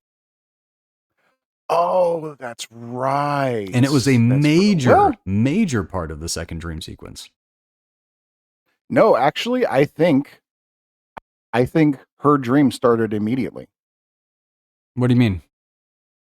Because the whole thing that Wendy's talking about is that she's going out with Palomino after work, and that's why she's getting all dolled up. Or Wanda, yeah, Wanda's talking about how she's going to go out with Palomino after work, and that's why she's getting all dolled up. And Wolf, supposedly her boyfriend, is like, dude, what? No, what? But What's see, going on? that was a real, in the movie's context, a real world scene in between the dreams. I don't think it was. That's the thing. Then why was he wearing the eye patch in the final? And why was Wanda wearing that outfit and had the perfume? See, that's what's confusing me about it, because I feel like that was even like the fact that what's her name, the lead actress, Keener, who actually Keener, yeah. Keener never actually, like, in real life even slept with Palomino. Like, I feel like that whole thing. No, like, that never the happened. fact that, That was her dream. yeah. But And then, but in her dream, he had an eye patch which Chad Right. stole at a certain point, and Wendy was Right. wearing the same outfit and the perfume that, like, because Chad was like, somebody between you two smells good. And then in the Right. final act of the film, she's wearing that outfit. Wolf says that he's glad she wore that perfume. They do have the conversation about the jazz and stuff like that because Chad's feeling sick, so he couldn't come to set that day. So Right. all of that did happen in real life. So that scene took place in between the dream sequences, and there was a huge continuity error because Wanda should never have been wearing that outfit, and nobody should have known about that eye patch. Or Wanda should have been, or he just shouldn't have had an eye patch for the end of the film. That's a really good question. I'm wondering if that was a continuity error or a deliberate misdirect. Huge Huge continuity error if that is what it was. That's a good, okay. Well, now I'm going to have to go study this again. Hey, like I said, I have no Now problem I'm going. gonna have- Yeah, I have no problem. I mean, definitely later on this week or next week because I Or got something, yeah. yeah, this Busy week, yeah. we got a lot going on this week. Let's see. Buscemi hanging in car, waiting, and the driver doesn't even know that he's the director. Because this is not a taxi. This is the driver No. for the movie. So you would Right. think that he would know who the director is. Or something, yeah, you know. He's like, no, you're definitely a behind the camera kind of guy. You must be the cameraman, right? Like, yeah, the look on his face. I felt so bad for him. And then Chad Palomino, played by James LaGrosse, getting shown. But by the way, this dude has had an epic career. He has has owned being the douchebag. Yeah, he really has. He's yeah. very, he's got very. that look. He's got a lot of comedy behind. He can laugh at himself. You Yeah. can really tell that. He looks like who Kato Kalin was trying to be. Who? Never mind. I don't have time to explain. Okay, Go on. moving forward.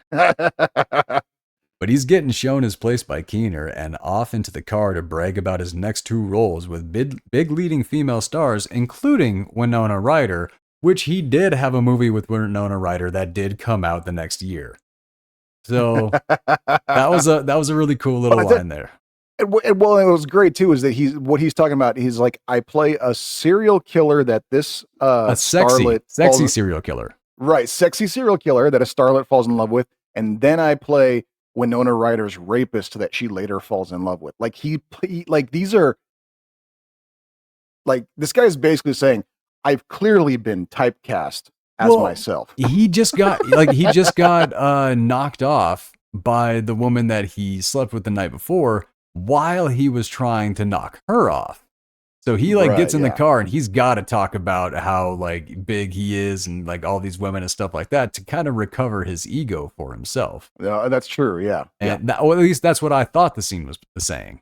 And that makes sense, yeah. But either way, even if you don't catch the subtlety of it, you basically get this guy's really full of himself. Oh, yeah. No, there's an in-your-face joke there. Like no, there's double entendre. There you go. Yeah. Yeah. Waiting on Keener and LaGrosse almost lets slip he knows that she was in the shower. And that look from Buscemi, like, how do you know this? Like, dude, you know. Come on. The crew talking about future ambitions. Corrigan likes Keener and Whiteman? Not sure how to pronounce this guy's name. Whiteman brought a script to pitch. And that's... Yeah, we've all been there. We've all been on set. We all know it. Like, I'm going to leave a set on the chair over here. All that. Oh, shit. I did that. No, I dropped my headshot. I was on the set of Grimm, and I dropped my headshot on a few places around the set. I was like, you know what, man? I just had a very fuck it attitude that day. And then it was 2 months later, I got cast on Grimm. So, I mean, I don't know if that was a coincidence. Kind of hard to argue that. I mean, that could totally be a coincidence. You know, people just probably pick it up and toss it as soon as they see it. Like, chances anybody actually saw it. But no, that was I wound up on Grimm very, very shortly after that. So God, I completely forgot that I pulled that douche move. Ah. But it worked, so who cares? That's the thing. That's the most infuriating thing about it all. That's why douches keep doing the douche moves, is because it only needs to work once to justify it. That is fair. And I only did that once, and it may have worked. But God, actually, there were like 6 things that happened that night. God, that is a whole ass story. Another time, man. Preparation H on the eyes. I'm curious if that's a real thing. Because when you get on film sets and stuff like that, you're going to run into all the secrets and stuff like that. By the way, because of how epically thick my beard is, my grandfather taught me a way to shave out in the field with perfect ease. Oh, a little bit of Vaseline, straight razor. Oh, sure, that makes sense. Yeah. Dude, it makes all the sense in the world. Why don't people do that more often? I have no idea. That works so much better than shaving cream. But the point is, when you get on these sets where you just kind of have to make things work, you find out all the things that do work. Right, yeah. The preparation H1, like I said, I'm curious. LaGrosse has that uber energy as they're going over the scene, and Wolf has that eye patch that I was talking about earlier, and just what a great decision. Because his eye got dinged by a feather pillow. So, wonderful decision for the movie to set up a tough guy, have him look like a tough guy, and then just be weak, emotional, and just the guy who just is like, somebody cuddle me. Like, right. I thought like Dermot Mulroney played it perfectly. Oh, he really did. We can his career since then also no surprises. Oh yeah, absolutely. And now shooting is in black and white because real life is in color. Which, good God, I could not stop loving that aspect. That was so good. But now in this one, we don't have the grainy, cheap black and white like we had before. This is a very sharp, almost like a Hitchcock film. Very stark, very high quality. What's the word I'm looking for? Yeah, like the gradients, the very, very black blacks, very, very white whites. The contrast, the saturation. Contrast. Thank you. That's the word I'm looking for. Really, really good contrast black and white film with like zero grain on it. Like, yeah. No, very different from the black and white film we saw earlier. Yeah. LaGrosse changes the cues mid-shot. I mean, the scene is just wildly lacking love, and they go into a little discussion about it. Back to one. This time the camera smacks the director, which... Because they're trying to follow... Because they had blocking, but the actor decided he didn't like the blocking. He's all full of energy, and he wants to move around. And so the director, not wanting to piss off his one name star in this movie, is like, okay, fine, move around. So the camera's trying to follow him, swinging left and swinging right, smacking people in the heads as it's going. Like, this is a new version of, like, this is not where everything went wrong in the first scene. This one, everything is going wrong, but it's deliberate because there's one guy who's just doing everything wrong. And I was curious. Okay, so you did catch on, like, because again, I'm reading into what happened at the beginning of the day. They slept together. He got blown off. And then he's coming in. He's like, no, got to make it all about me. So he keeps changing the blocking of the shot. So it's not her face that sees the camera, but she has to keep turning her head and talking back to him because the camera's over here and he's looking at the camera getting all the FaceTime. So he's doing everything he can to remove as much FaceTime as he possibly can, which just kept reminding me of that episode of Friends with Susan Sarandon. I don't remember that one.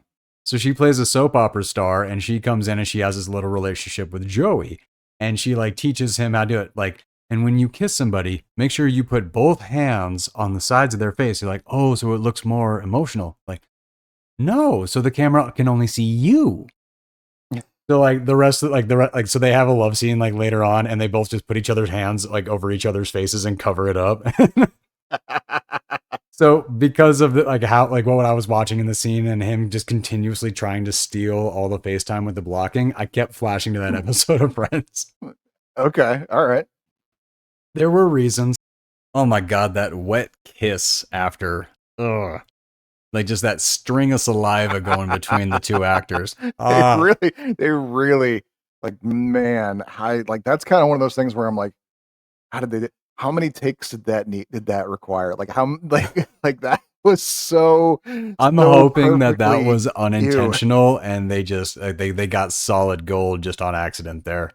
It was Fingers crossed. Yeah. Yeah. But then I love this. Back to one, and they're talking like, well, it's like, what do you want? Do you want acting or you want his face? Well, I thought I could get both. That was the line. And also Dermot Mulroney's energy towards LaGrosse, this everything.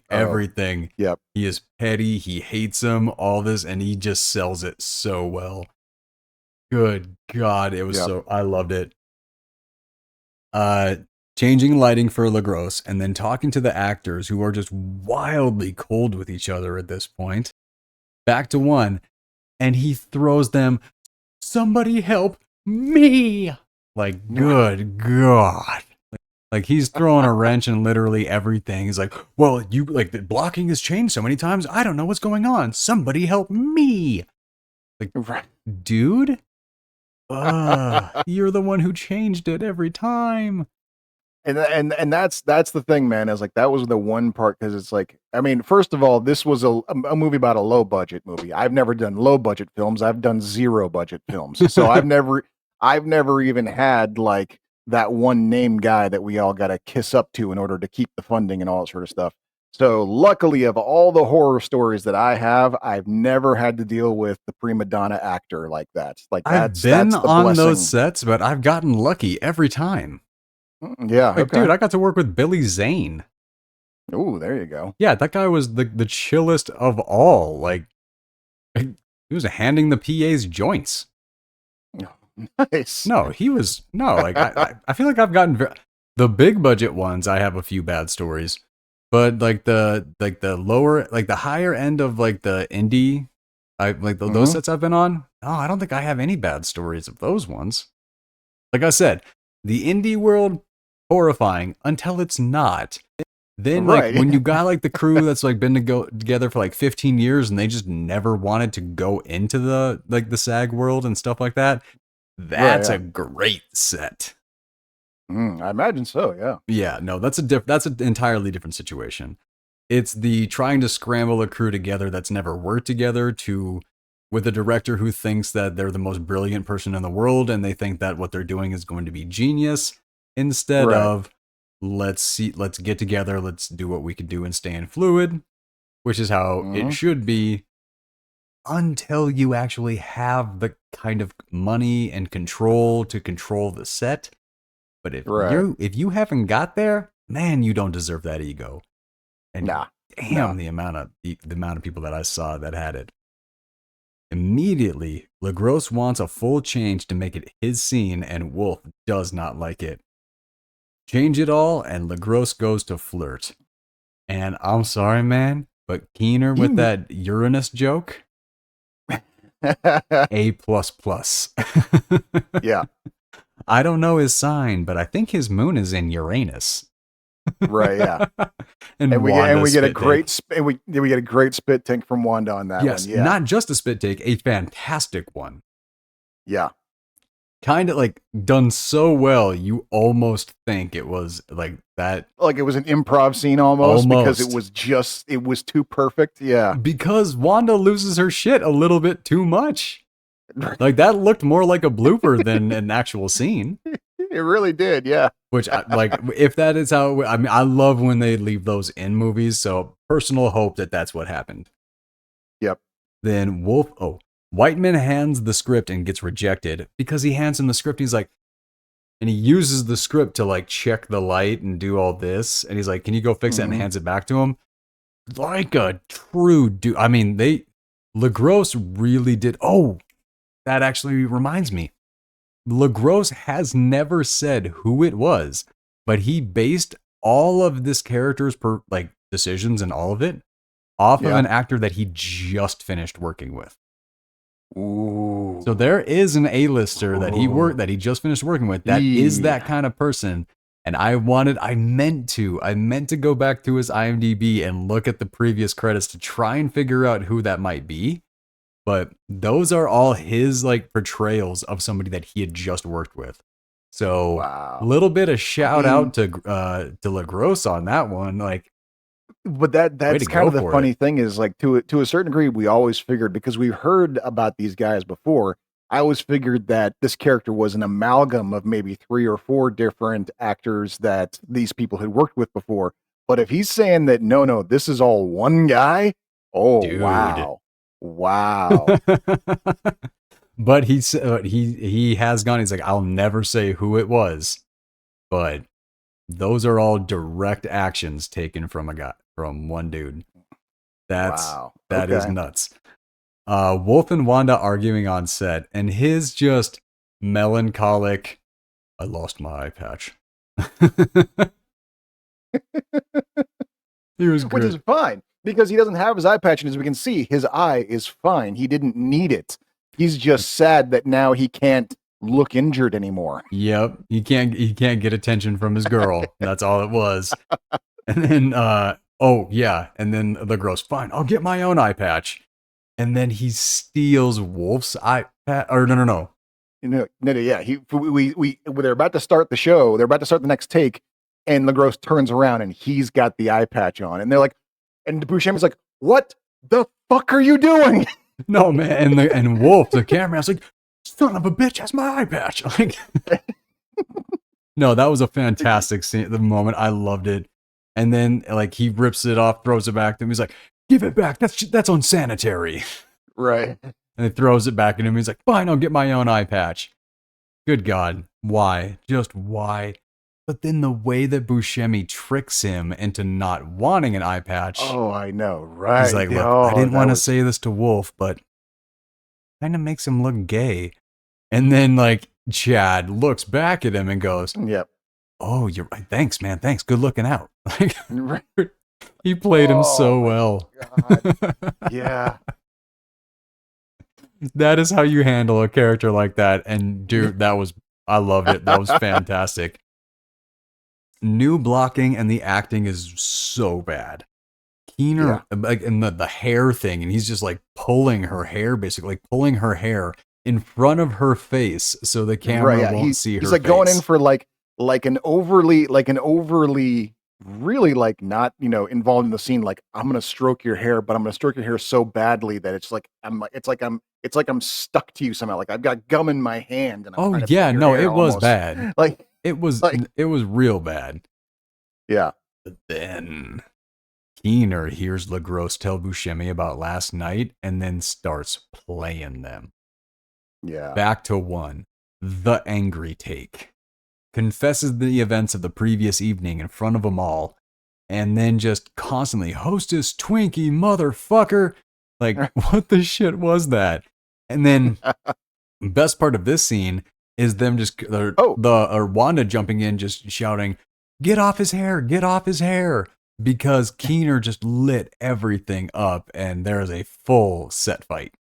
Okay. So you caught why he was calling him a hostess Twinkie motherfucker was because of their earlier scene. No, what was it? So when he was telling him about the other roles that he was doing, when he's asking him about, it's like, what, he's like, I'm in this movie with Winona Ryder and I'm in this, so on and so. He's like, oh yeah, that's great. He says, but it's all Hollywood hostess Twinkie shit. This is this is the real. So he's basically saying like all this big budget Hollywood stuff, it's all hostess Twinkie, fake, lame, sugary shit. This indie movie, this is where the real. Oh yeah, your movies are whack, man. You're directing right, is whack. Yeah, exactly. So him calling him a hostess Twinkie motherfucker, he's basically saying you're Hollywood, and this guy's taking it as the worst insult ever. Yep. And then in this moment, Wolf goes down, and then Chad goes down. Like, why did Wolf have to get punked so much in this movie? Like, I know he dressed like a douche and everything like that, but he was like the most lovable of anybody in this movie. And he just kept getting shit on. I felt so bad for him. But after Chad gets knocked out, they take him down and they put him in the car. And he drops him in with the script for a tsunami that hits, what was it, Japan, I think?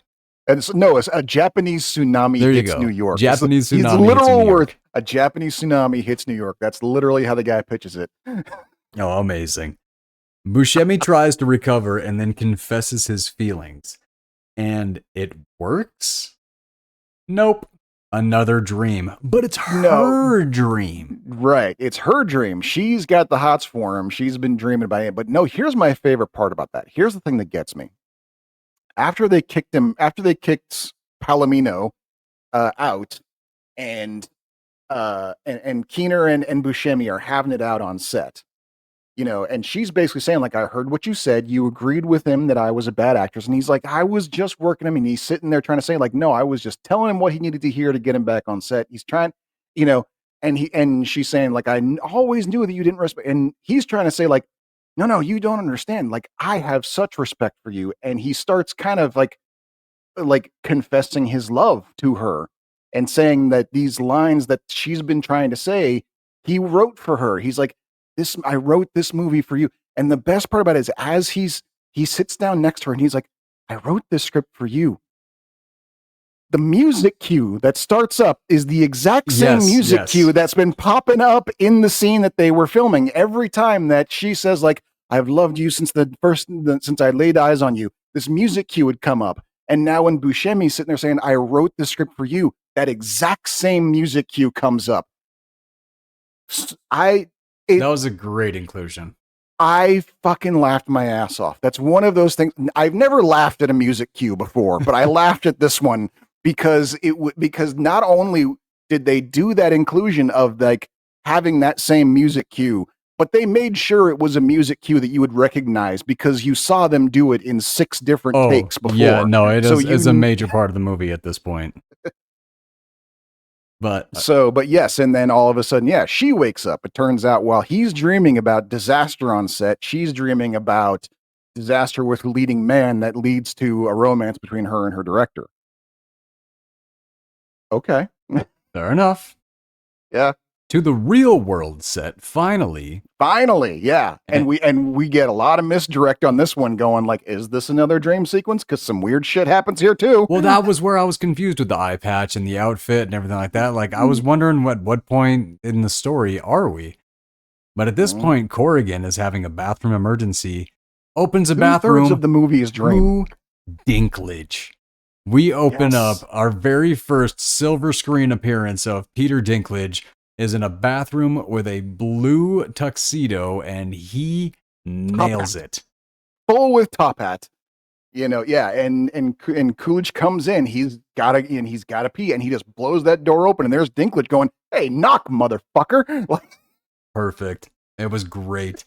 And at this point, Buscemi is now calm and cool, and Dinklage as Tito feels like he looks like shit, and Keener calls him Toto instead of Tito. Oh. I mean, just right. Oh, and Buscemi himself feels like he stepped in it, and when he goes like, hey, thanks for coming on such short notice. Yeah, see, that's the thing. Like, they're like really tiptoeing around the fact of like what they're saying to a little person when the fact that and he brings this up later, the fact that he's even there is the insult. Right, exactly. Like, wild misdirect that I wasn't really ready for. I was kind of thinking that, Dinklage, like, the reason that he hates those characters and he's anti Snow White and the Seven Dwarfs and all that was because maybe this movie had something like that. Nope. He apparently he has had this position for a very long time, and one would like I said, 0 surprises of his career.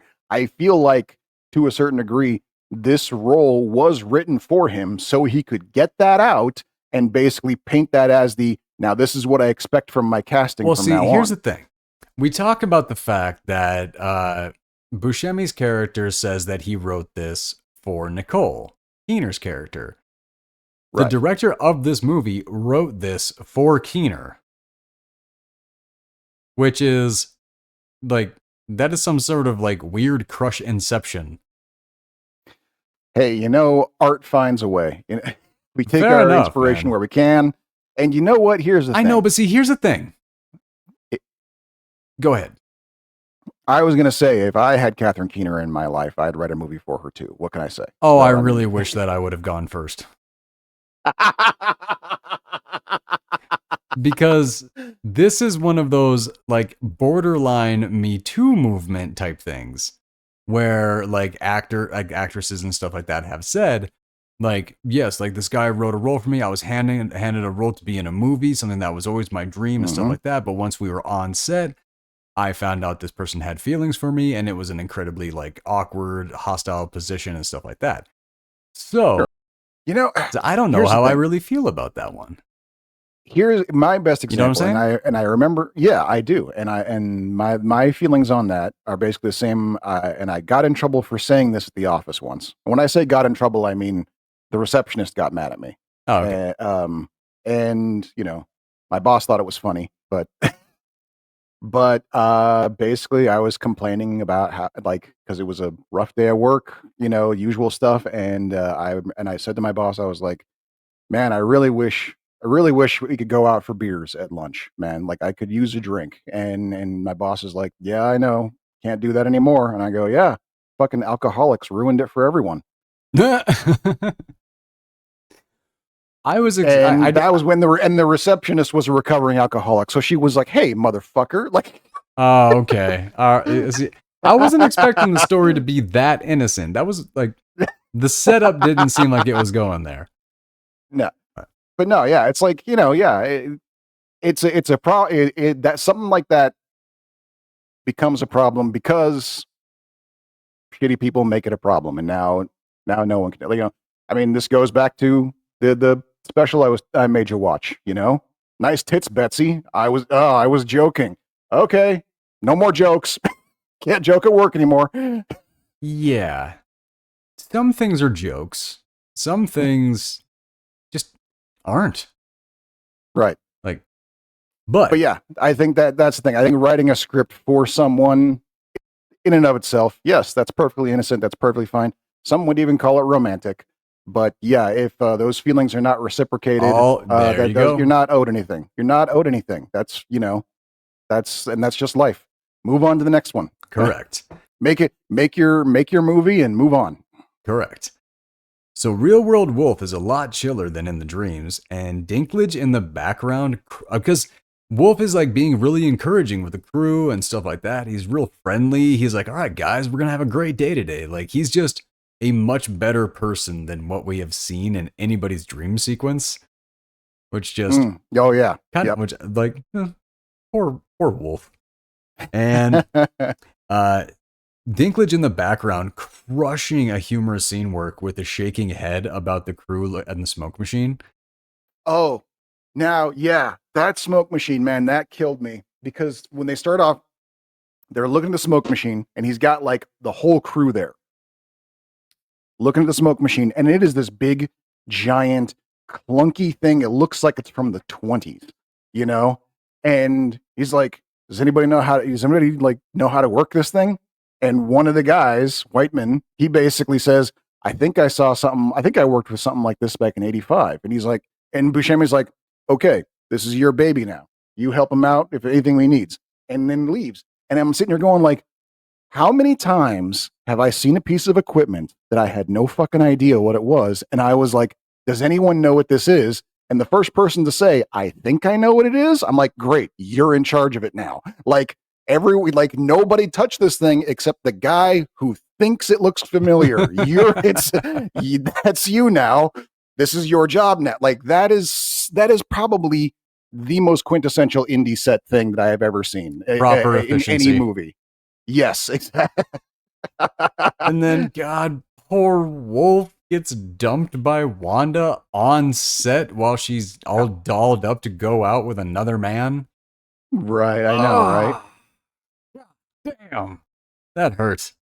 Blocking the scene of the dream sequence with Dinklage circling with an apple, needing more smoke, and here's the thing. Keener was very, very confused. Like, do I see him or do I not? Because she's told that she sees the apple, but she doesn't see Dinklage. Right. And then like when the scene starts, she's like, it's like, no, you can't see the thing. You're not blind. But that is direct. Like if the person doesn't get it, you really need to direct the person if they're a bit spacey. And here's the thing: apparently, Keener is on set with a crush on Buscemi. Like I like that scene. She's like, "Oh, there was nothing. Never mind." How over the top she was with that. Never mind. Like right, yeah. That was. I'm not gonna lie. That was nothing but cute.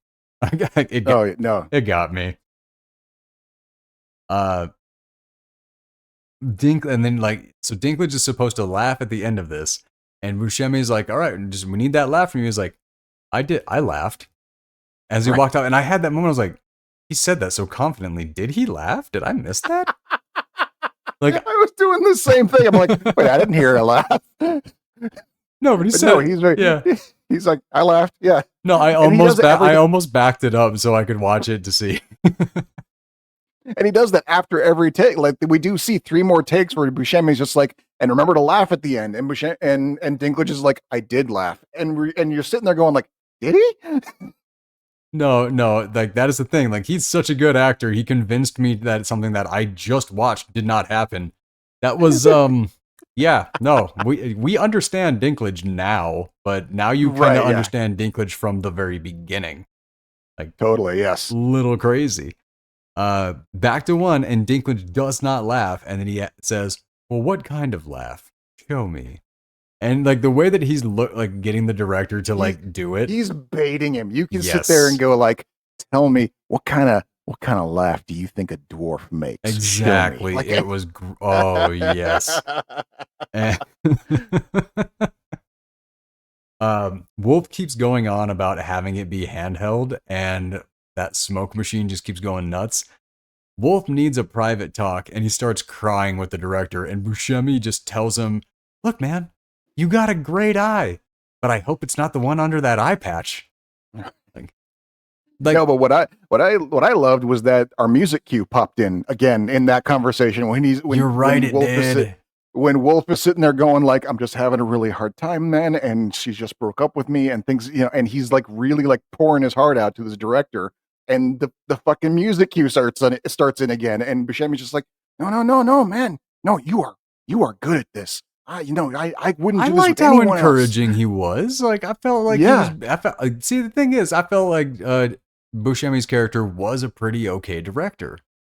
Like he had patience and everything like that. He tried to listen and be there for people. Like I get it, but I also kind of understand. Like when I see a director lose their shit, like when I was younger, I judged. Now after all my time on set, I'm just glad I was never the director. Like I get it. The crew in the smoke machine with Dinklage in the background, and nobody can see anything because the smoke machine has gone wild and then blows up. Right. Good God.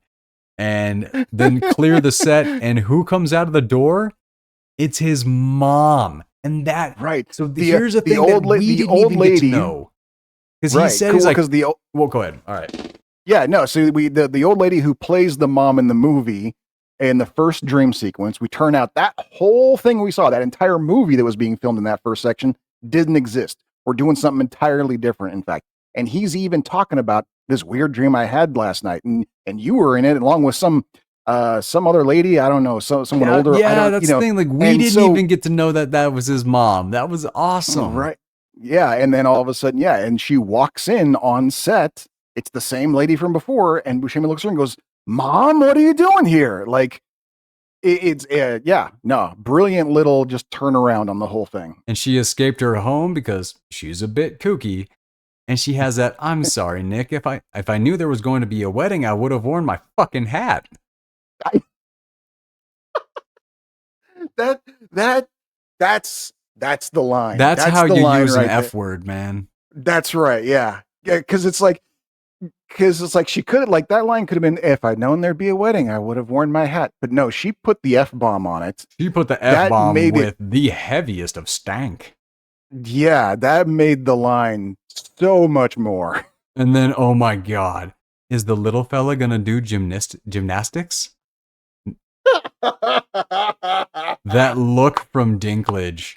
See, here's the thing. If Dinklage was not such a tremendous actor, I would think that a lot of these were improv just to get his reaction. However, I know how good of an actor Peter Dinklage is. So, Right, yeah. damn. Yep. No, just incredible. Well, so here's the thing. And this is kind of where I gotta wonder, because I mean, like you said before, how what's his name based his entire performance on one guy. Oh yeah, LaGrosse. LaGrosse, yeah, Palomino based. If you look at Dinklage's IMDb, I do say this is his big screen first appearance. Before this, he was in a short film. Uncredited. In a short film, according to the IMDb, he's credited as a circus performer. What? Okay. Circus performer, uncredited. Yeah. So, okay. Yeah. Both. Damn it. Yeah. So, right. yeah. So that's the kind of I'm saying is like, I'm wondering if that was one of those things that he was fed, because his whole role is him taking a powder on the casting of dwarves in Hollywood. So I'm wondering if he's sitting there going like, all right, first off, you're going to thank me for coming in for short notice. Second off, you're going to give me a dog's name. Yeah. Third, the lady's going to ask me to do circus tricks. He told him. Whatever. It was all gold. So the smoke machine is dead and they're moving on. Keener walks off set because she feels fake and thinks that she should just do shower scenes forever. A crisis. Whatever. Back to 1. Mom ruins the take and there was still no laugh from Dinklage. Dinklage wants to know why he has to laugh, and Mom lifts the tear patch so Wolf can have that tear fall out from under the patch too. Mm-hmm. That same weird little maternal moment that she gave Keener in her dream, he's now given to Wolf in real life. Well, you do realize that everything that happened in those dreams did kind of happen in real life. Like, they were all kind of half-assed premonitions that paid off in weird ways. Yeah. Like, this movie was kind of wildly complete. I'm still a little amazed. Dinklage has a dwarf dream sequence rage speech and quits.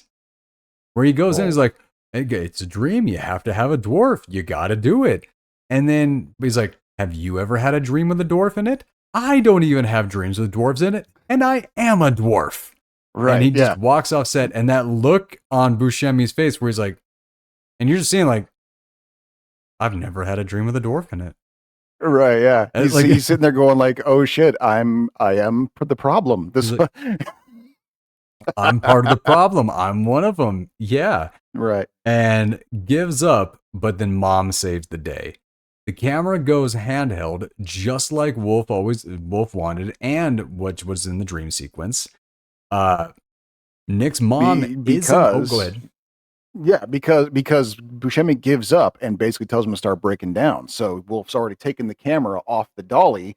And then when Mom walks in and just goes, give me the apple, grabs it and starts doing the scene, Buscemi's just like, now, quick. He doesn't have time to remount the camera. He has to do it handheld now. He got no choice, which is what Wolf has wanted this whole time anyway. Yep. Nick's mom is in the scene, like in the dream, and everything worked. And Mom, you kook! Moving on and going for a second take as is. And what might be my favorite part of the movie is the room tone scene. Yes. Yep. Sitting there on an independent set where everybody has to shut up and everybody has to try really, really hard to be quiet for about a minute of room tone, and everybody's just looking at each other. If you're flirting with somebody on set, that's the time you kind of make eyes, make plans. If you have inside jokes about the people who are flirting on set, then you look at that person and go, like, all that stuff. Like, so many things happen during that 1 minute of room tone. It is. I have thought about that scene for years. The fact that I have never had the opportunity, because in the modern age, we don't really need to call for the room tone much anymore. So I have the fact that I have never been on a set where I've had to say, all right, everybody, we're going to do a minute of room tone. Like, it's like it has felt like a very, like, that's the thing, is like that felt like the cap on, because like you said, it's a hell of a scene to end on, of every, like, we actually had a good day with everything that went wrong but then got fixed, and now we're just going to sit here in silence for 1 minute to think about what we've done today, and what it means to us. And yeah, that's like, that carried with me for a long time.